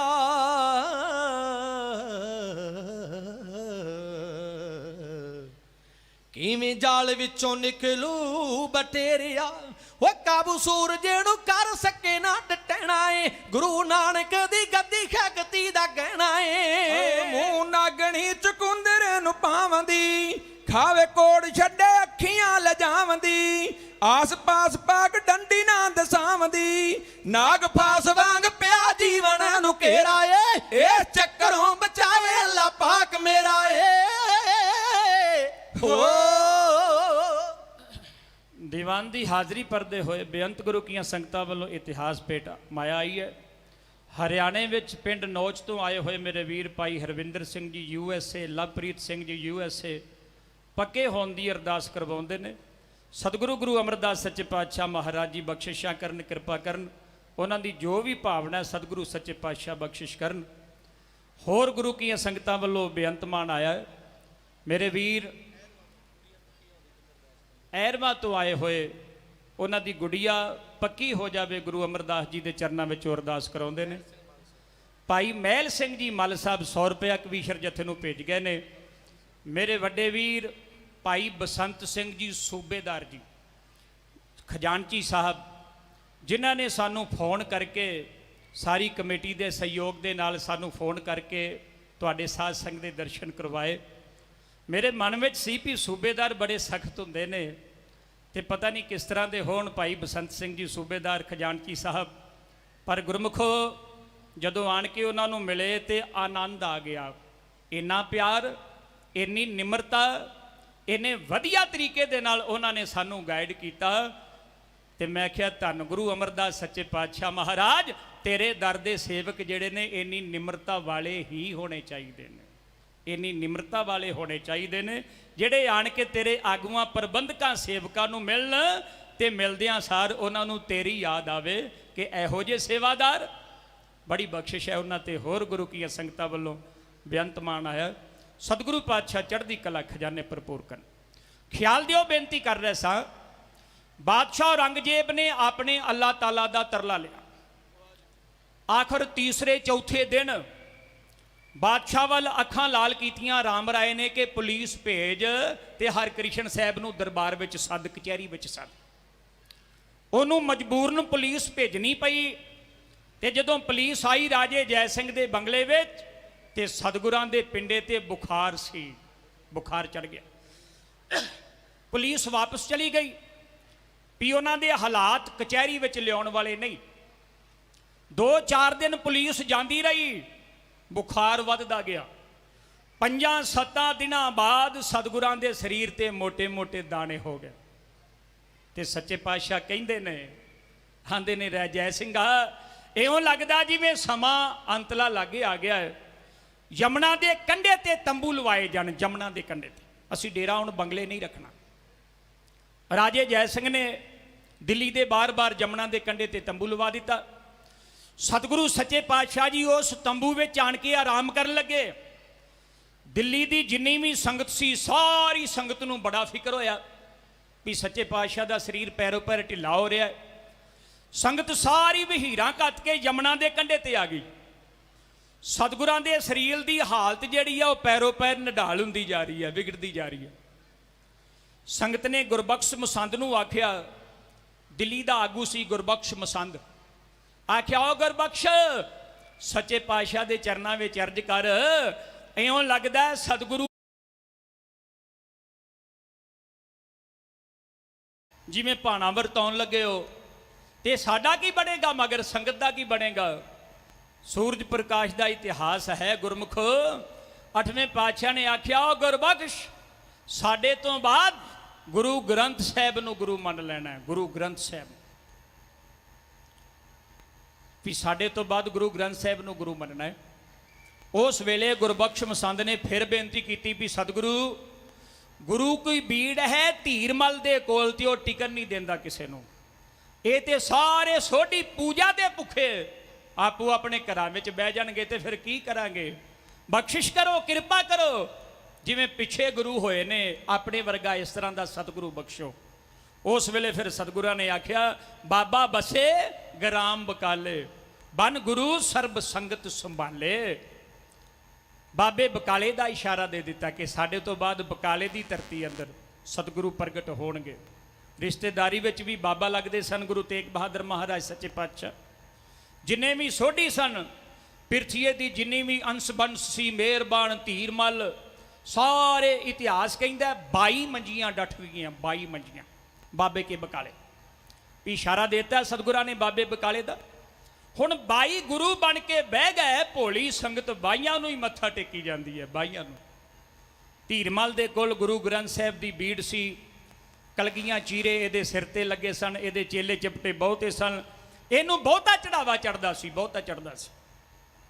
22 ਦੇ 22 ਪੂਜਾ ਕਰਵਾ ਰਹੇ ਸਨ। ਪਰ ਗੁਰਮੁਖ, ਘਾਹ ਦੀ ਤਿੜ ਜਿੰਨਾ ਵੀ ਭਾਵੇਂ ਸੱਚ ਹੋਵੇ ਨਾ, ਤੇ ਝੂਠ ਦੀ ਉੱਤੇ ਪੰਡ ਬੱਝੀ ਹੋਵੇ, ਤੇ ਮਹਾਰਾਜ ਕਹਿੰਦੇ ਨੇ ਨਾ, ਕੂੜ ਨਖੁੱਠੇ ਨਾਨਕਾ ਓੜਕ ਸੱਚ ਰਹੀ।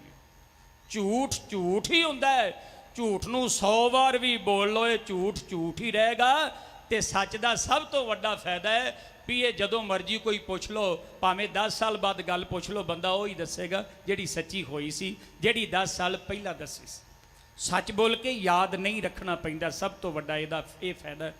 ਝੂਠ ਬੋਲ ਕੇ ਯਾਦ ਰੱਖਣਾ ਪੈਂਦਾ ਕਿ ਫਲਾਣਾ ਕਿਤੇ ਫੇਰ ਪੁੱਛ ਲਈ ਤੇ ਮੈਂ ਹੁਣ ਕੀ ਆਖਿਆ ਸੀ, ਫੇਰ ਕੀ ਜਵਾਬ ਦਿਆਂਗਾ। ਤੇ ਸੱਚ ਜਿਹੜਾ ਉਹਨਾਂ ਥੱਲਿਓਂ ਪ੍ਰਗਟ ਹੋ ਪੈਂਦਾ। ਮੇਰੇ ਦੇਸ਼ ਦਾ ਟਾਂਡੇ ਦੇ ਰਹਿਣ ਵਾਲਾ ਮੱਖਣ ਸ਼ਾਹ ਲੁਬਾਣਾ, ਇਹ ਬੜਾ ਸੁਦਾਗਰ ਸੀ, ਬਹਿਰੀ ਜਹਾਜ਼ ਤੇ ਇਹਨੂੰ ਸਮਾਨ ਲੱਦਿਆ। ਇਹ ਬਿਜ਼ਨਸਮੈਨ ਹੈ, ਇਹਦਾ ਜਹਾਜ਼ ਥੱਲੇ ਬਹਿੰਦਾ ਜਾ ਰਿਹਾ, ਡੁੱਬਦਾ ਜਾ ਰਿਹਾ।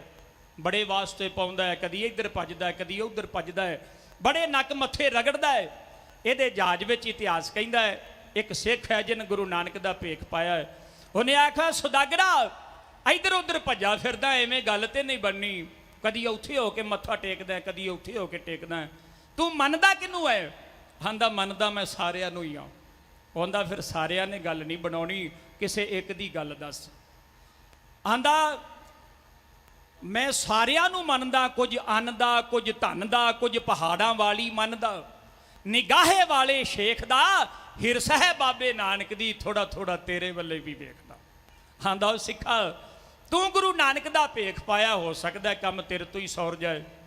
ਤੇ ਸਿੱਖ ਨੇ ਆਖਿਆ ਜੇ ਤੂੰ ਗੁਰੂ ਨਾਨਕ ਦੇਵ ਦਾ ਨਾਂ ਲਿਆ ਏ, ਆਪਾਂ ਅਰਦਾਸ ਕਰਦੇ ਹਾਂ ਸਤਿਗੁਰੂ ਗੁਰੂ ਨਾਨਕ ਦੇਵ ਤੇਰਾ ਜਹਾਜ਼ ਪਾਰ ਲਾ ਦੇ, ਬੰਨੇ ਲਾ ਦੇ, ਤੇ ਗੁਰੂ ਨਾਨਕ ਦੇ ਘਰ ਨੂੰ, ਗੁਰੂ ਨਾਨਕ ਦੀ ਗੱਦੀ ਨੂੰ ਮੱਥਾ ਕੀ ਟੇਕੇਗਾ। ਤੇ ਗੁਰਮੁਖੋ ਜਿਹੜੇ ਬੰਦੇ ਨੇ ਕਦੀ ਦਾਨ ਵਿੱਚ 10 ਰੁਪਏ ਵੀ ਨਾ ਦਿੱਤੇ ਹੋਣ, ਜਦੋਂ ਬੰਦਾ ਫਸ ਜਾਏ ਤੇ ਭਾਵੇਂ 10 ਲੱਖ ਵੀ ਉਹਦੇ ਤੋਂ ਲੈ ਲਓ, ਉਹ ਕਹਿੰਦਾ ਵੀ ਮੇਰਾ ਕੰਮ ਹੋਣਾ ਚਾਹੀਦਾ ਭਾਵੇਂ ਇੰਨੇ ਪੈਸੇ ਲੱਗ ਜਾਣ। ਮੱਖਣ ਸ਼ਾਹ ਲੁਬਾਣਾ ਇਹਨੇ ਆਖਿਆ ਮੈਂ 500 ਸੋਨੇ ਦੀ ਮੋਹਰ, ਬੜਾ ਦਲੇਰ ਬੰਦਾ ਸੀ ਇਹ, ਇਹਨੇ ਆਖਿਆ ਮੈਂ 500 ਸੋਨੇ ਦੀ ਮੋਹਰ ਗੁਰੂ ਨਾਨਕ ਦੀ ਗੱਦੀ ਨੂੰ ਮੱਥਾ ਟੇਕਾਂਗਾ। सतगुरु नानक देव जी मेरा जहाज बनने ला दे। दुआ जब दिल से होती है तो खुदा मंजूर करता है। मुश्किल तो ये है कि ये बड़ी मुश्किल से होती है। अरदास दिलों होंदी नहीं, जे दिलों हो जाए वो बिरथा जाती ही नहीं। अरदास होई एदा जहाज जिहड़ा सी वो पार लगा। सतगुरु नानक देव सच्चे पातशाह ने बख्शिश की। उस वक्त इन्हें आख्या मैं बाकी दे काम बाद विच करांगा, पहला मैं सुखना ला लवां। ये फिर दिल्ली आया, दिल्ली बंगला साहब। इन्हें सिखां नूं पुछया भी सतगुरु कित्थे ने। पता लगा भी 8वीं पातशाही ते शरीर छड्ड गए ने। इन्हें आख्या हुण मौके दा मालक इस वेले गद्दी दा मालक। इनू पता लगा भी सच्चे पातशाह शरीर छड्डण तो पहलां कह गए सन कि गुरु बाबे बकाले होएगा। ये बकाले दी धरती आ गया। बकाले दी धरती ते इन वेख्या कि 22 गुरु बैठे हुए ने ते 22 नूं ही मत्था टेकदा, 22 नूं ही मत्था टेकदा। वो भेखियां पखंडियां ने 22 गुरुआं ने संगत नूं किवें भरमाया होया सी। मक्खण शाह लबाणा जिवें दर्शनां नूं आउंदा है, सुणीए बड़े प्यार नाल इहों बेनती कीती जा रही। ए जी होइयां दूर नेड़े सोडियां नु खबरां, खुशियां मनावंदे कत्तियां वहीरां टब्बरां दे टब्बरां सभे चले आवंदे। रलदी ना एक दूसरे न चालिया, पुछदे न वारिया, बाबे के बकाले प्रभता दा जालिया, सोडियां पसारिया। पृथ्वी दी अंस बनस सारी चल पई, उस दा सार ताल तो कीरतपुरे दी सारी वसों हल गई, लै बेरे दे बाल तो पारस रसैन पाव दे कंगालिया, लब गए भंडारिया, बाबे के बकाले प्रभता दा जालिया, सोडियां पसारिया। राम राय धीन मल दियां खुशियां जान ना समारियां, गल्लां एक दूजे तो ना जान पुछियां, वो चढ़ियां खमारियां। सागरां च जिवें चढ़दी उछालिया, जामियां च बारिया, बाबे के बकाले प्रभता दा जालिया, सोडियां पसारिया। रेशमी फरश गद्दियां उचेरियां वो वक्खो वक्ख लालियां, रेशमी फरश गद्दियां उचेरियां वक्खो वक्ख लालियां, एक दूजे वालों चढ़ता वधेरियां वो सारियां बना लियां। हीरे कलगियां ते चेहरे लालो लालिया, पैंदी चमकारिया, बाबे के बकाले प्रभता दा जालिया, सोडियां पसारिया। करामातां विच मैं ही भरपूर हां, वो जनूस नूं बोलदा, सिखां सेवकां दे हादरा हदूरियां, मैं गुज्जे भेद खोलदा। नानक गुरु दी मेहर मेरे नालिया, मेरा ही पसारिया, बाबे के बकाले प्रभता दा जालिया, सोडियां पसारिया। धर्म बाजार च पार कचदा, वो कच्चियां दी रासिया, सूरज गुफा चो निकलूगा सच दा, वो करू पर काखिया। तारियां अलोप होण तत्कालिया, जीवन अचारिया, बाबे के बकाले प्रभता दा जालिया, सोडियां पसारिया।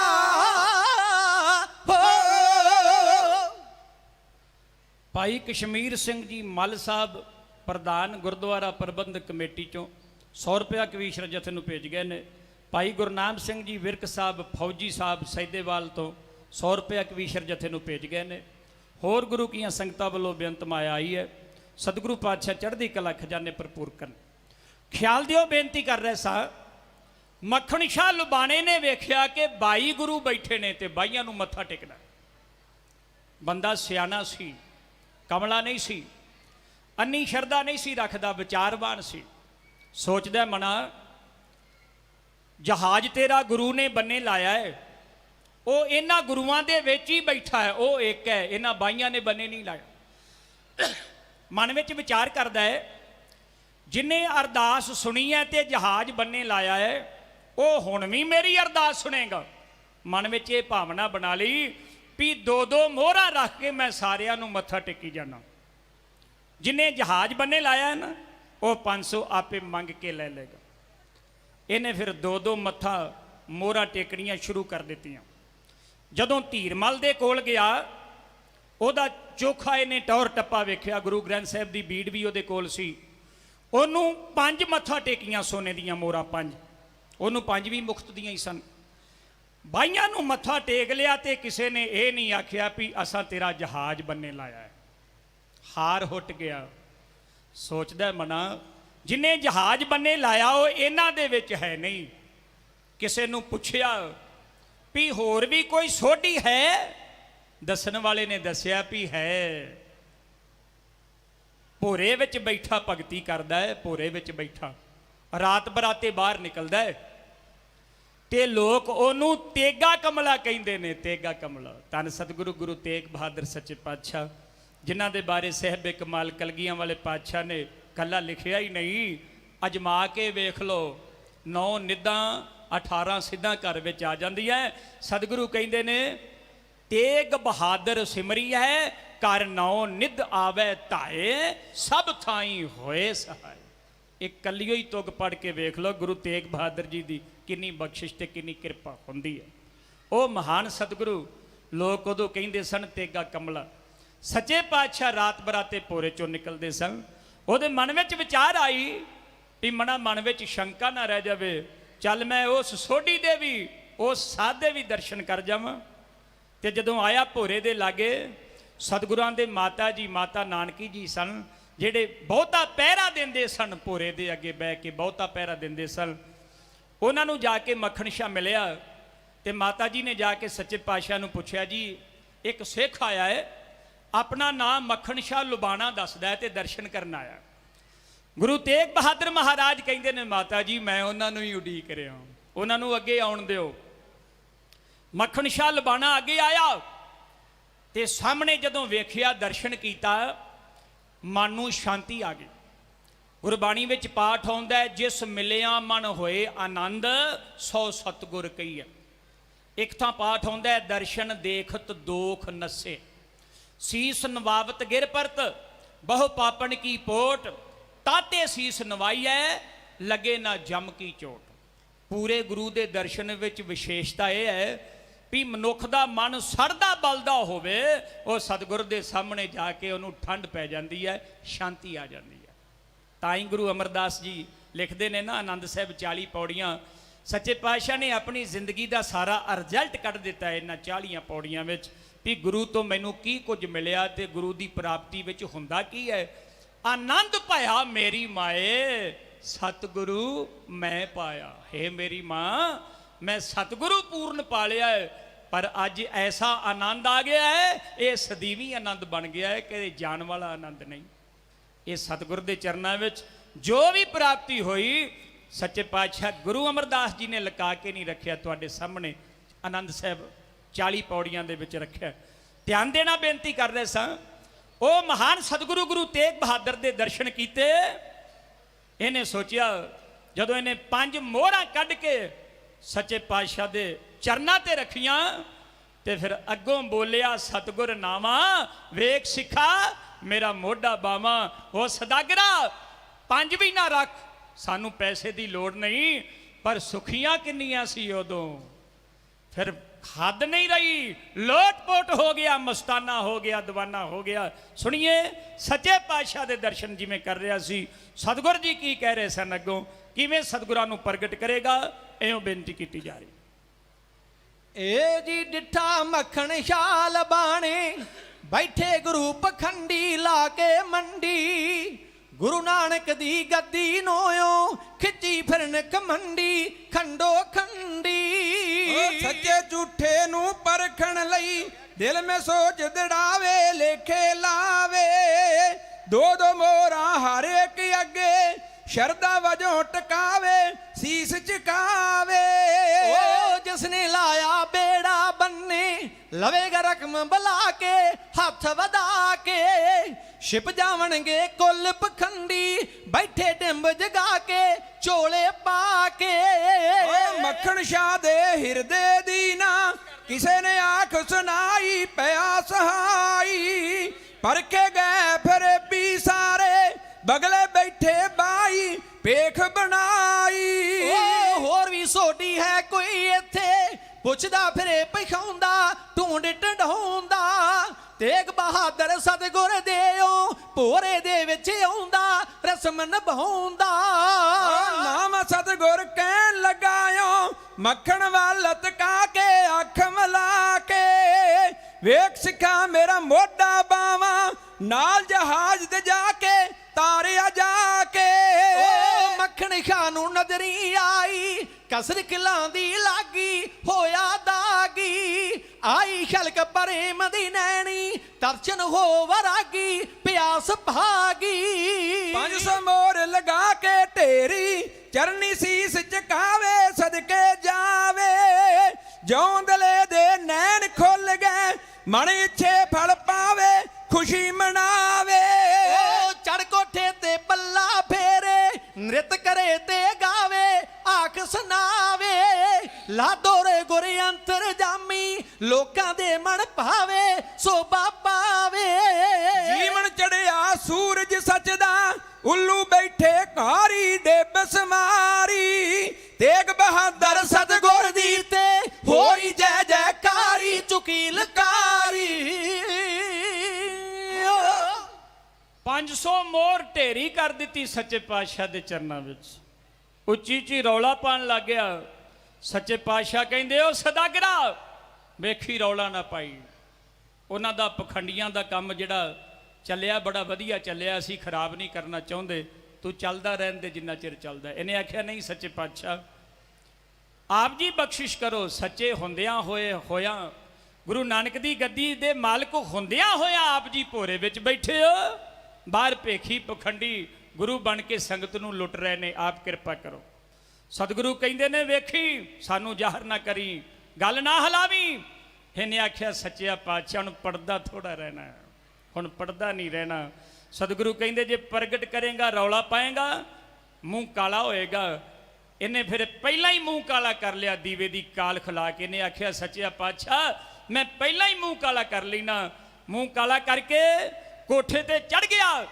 ਪੱਲੂ ਫੇਰਿਆ ਗੁਰੂ ਲਾਦੋ ਉਹ ਭੁੱਲਿਓ ਲੋਕੋ ਸੱਚਾ ਗੁਰੂ ਇੱਧਰ ਬੈਠਾ ਜੇ ਇਹ ਆਵਾਜ਼ ਸਧਾਰਨ ਨਹੀਂ ਸੀ ਪੂਰੇ ਸਤਿਗੁਰ ਨੂੰ ਮਿਲ ਕੇ ਇਹਦੇ ਵਿੱਚ ਵੈਰਾਗ ਆ ਗਿਆ ਸੀ ਉਹ ਪਿਆਰ ਆ ਗਿਆ ਸੀ ਉਦਾਰਤਾ ਆ ਗਈ ਸੀ ਇਹ ਭਿੱਜੀ ਹੋਈ ਆਵਾਜ਼ ਸੀ ਭਿੱਜੀ ਹੋਈ ਸਾਰੇ ਬਕਾਲੇ ਅੰਦਰ ਆਵਾਜ਼ ਗੂੰਜੀ ਤੇ ਜਿਹੜੇ ਬਾਈ ਬਾਹਰ ਬੈਠੇ ਸਨ ਬੰਦੇ ਨੂੰ ਖੁਦ ਨੂੰ ਤੇ ਪਤਾ ਹੀ ਹੁੰਦਾ ਵੀ ਮੈਂ ਗਲਤ ਆ ਜਾਂ ਸਹੀ ਆ ਆਪ ਨੂੰ ਤੇ ਪਤਾ ਹੀ ਹੁੰਦਾ ਤੇ ਉਹਨਾਂ ਬਾਈਆਂ ਨੂੰ ਤੇ ਪਤਾ ਸੀ ਨਾ ਵੀ ਅਸੀਂ ਗੁਰੂ ਨਹੀਂ ਅਸੀਂ ਐਵੇਂ ਜਿੱਦ ਕਰਕੇ ਹੀ ਬੈਠੇ ਆਏ ਤੇ ਝੂਠੇ ਹੀ ਤੇ ਝੂਠੇ ਬੰਦੇ ਦੇ ਪੈਰ ਨਹੀਂ ਹੁੰਦੇ ਜਦੋਂ ਉਹਨਾਂ ਨੂੰ ਪਤਾ ਲੱਗ ਗਿਆ ਵੀ ਸੱਚ ਦਾ ਸੂਰਜ ਚੜ ਗਿਆ ਸੱਚਾ ਗੁਰੂ ਉਹ ਲੱਭ ਪਿਆ ਜਿਹੜਾ ਭੋਰੇ ਵਿੱਚ ਬੈਠਾ ਸੀ ਉਹਨਾਂ ਨੇ ਸਫਾਂ ਵਲੇਟ ਲਈਆਂ ਧੀਰ ਮੱਲ ਨੂੰ ਬਹੁਤੀ ਤਕਲੀਫ ਹੋਈ ਸੀ ਇਹਨੇ ਛੀਏ ਮਸੰਦ ਤੋਂ ਗੁਰੂ ਤੇਗ ਬਹਾਦਰ ਸੱਚੇ ਪਾਤਸ਼ਾਹ ਮਹਾਰਾਜ ਤੇ ਦੁਨਾਲੀ ਦਾ ਫੈਰ ਵੀ ਕਰਵਾਇਆ ਸੀ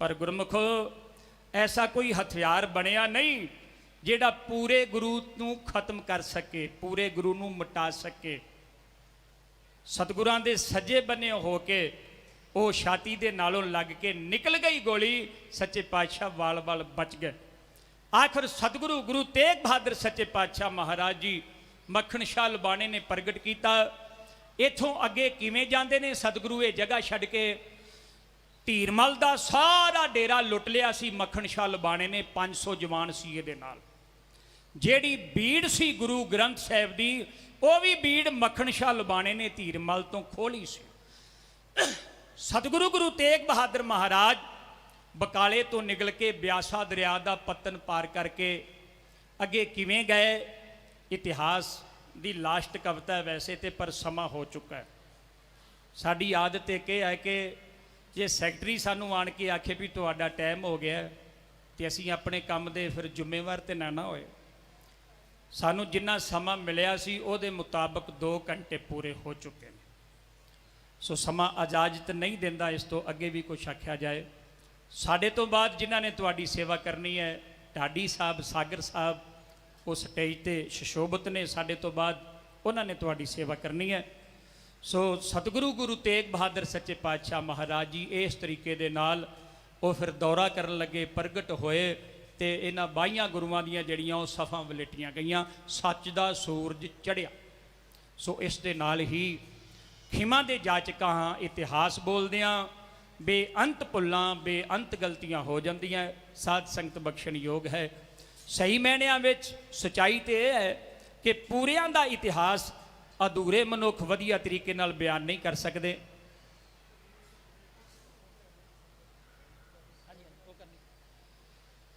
ਪੂਰਿਆਂ ਦੀ ਸਿਫਤ ਅਧੂਰੇ ਮਨੁੱਖ ਨਹੀਂ ਕਰ ਸਕਦੇ। ਸਿਰਫ ਲਗੂਣੀ ਜੀ ਕੋਸ਼ਿਸ਼ ਹੁੰਦੀ ਹੈ ਸਾਡੇ ਲੋਕਾਂ ਦੀ ਕਿ ਆਪਣੇ ਸਤਿਗੁਰ ਦੀ ਮਹਿਮਾ ਗਾਈਏ। ਬਾਕੀ ਕਹਿਣ ਕਥਨ ਤੋਂ ਬਾਹਰੀ ਗੱਲ ਹੈ। ਕਮੇਟੀ ਦਾ ਬਹੁਤ ਬਹੁਤ ਧੰਨਵਾਦ, ਪ੍ਰਬੰਧਕ ਕਮੇਟੀ ਦਾ, ਜਿਨ੍ਹਾਂ ਨੇ ਹੁਕਮ ਲਾ ਕੇ ਤੁਹਾਡੇ ਸਾਧ ਸੰਗਤ ਦੇ ਦਰਸ਼ਨ ਕਰਵਾਏ।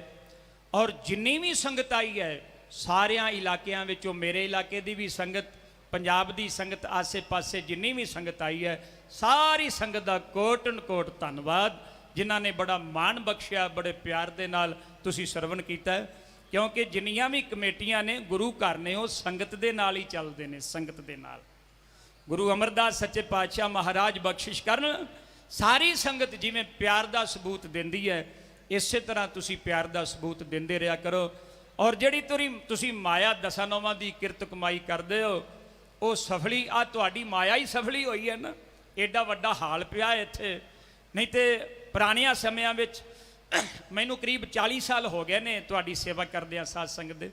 ਪਹਿਲਿਆਂ ਸਮਿਆਂ ਵਿੱਚ ਅਸੀਂ ਇੱਥੇ ਜਦੋਂ ਆਉਂਦੇ ਸਾਂ, ਉਦੋਂ ਜਦੋਂ ਬਰਸਾਤ ਆ ਜਾਂਦੀ, ਹਨੇਰੀ ਆ ਜਾਂਦੀ, ਬੜੀ ਮੁਸ਼ਕਲ ਬਣਦੀ।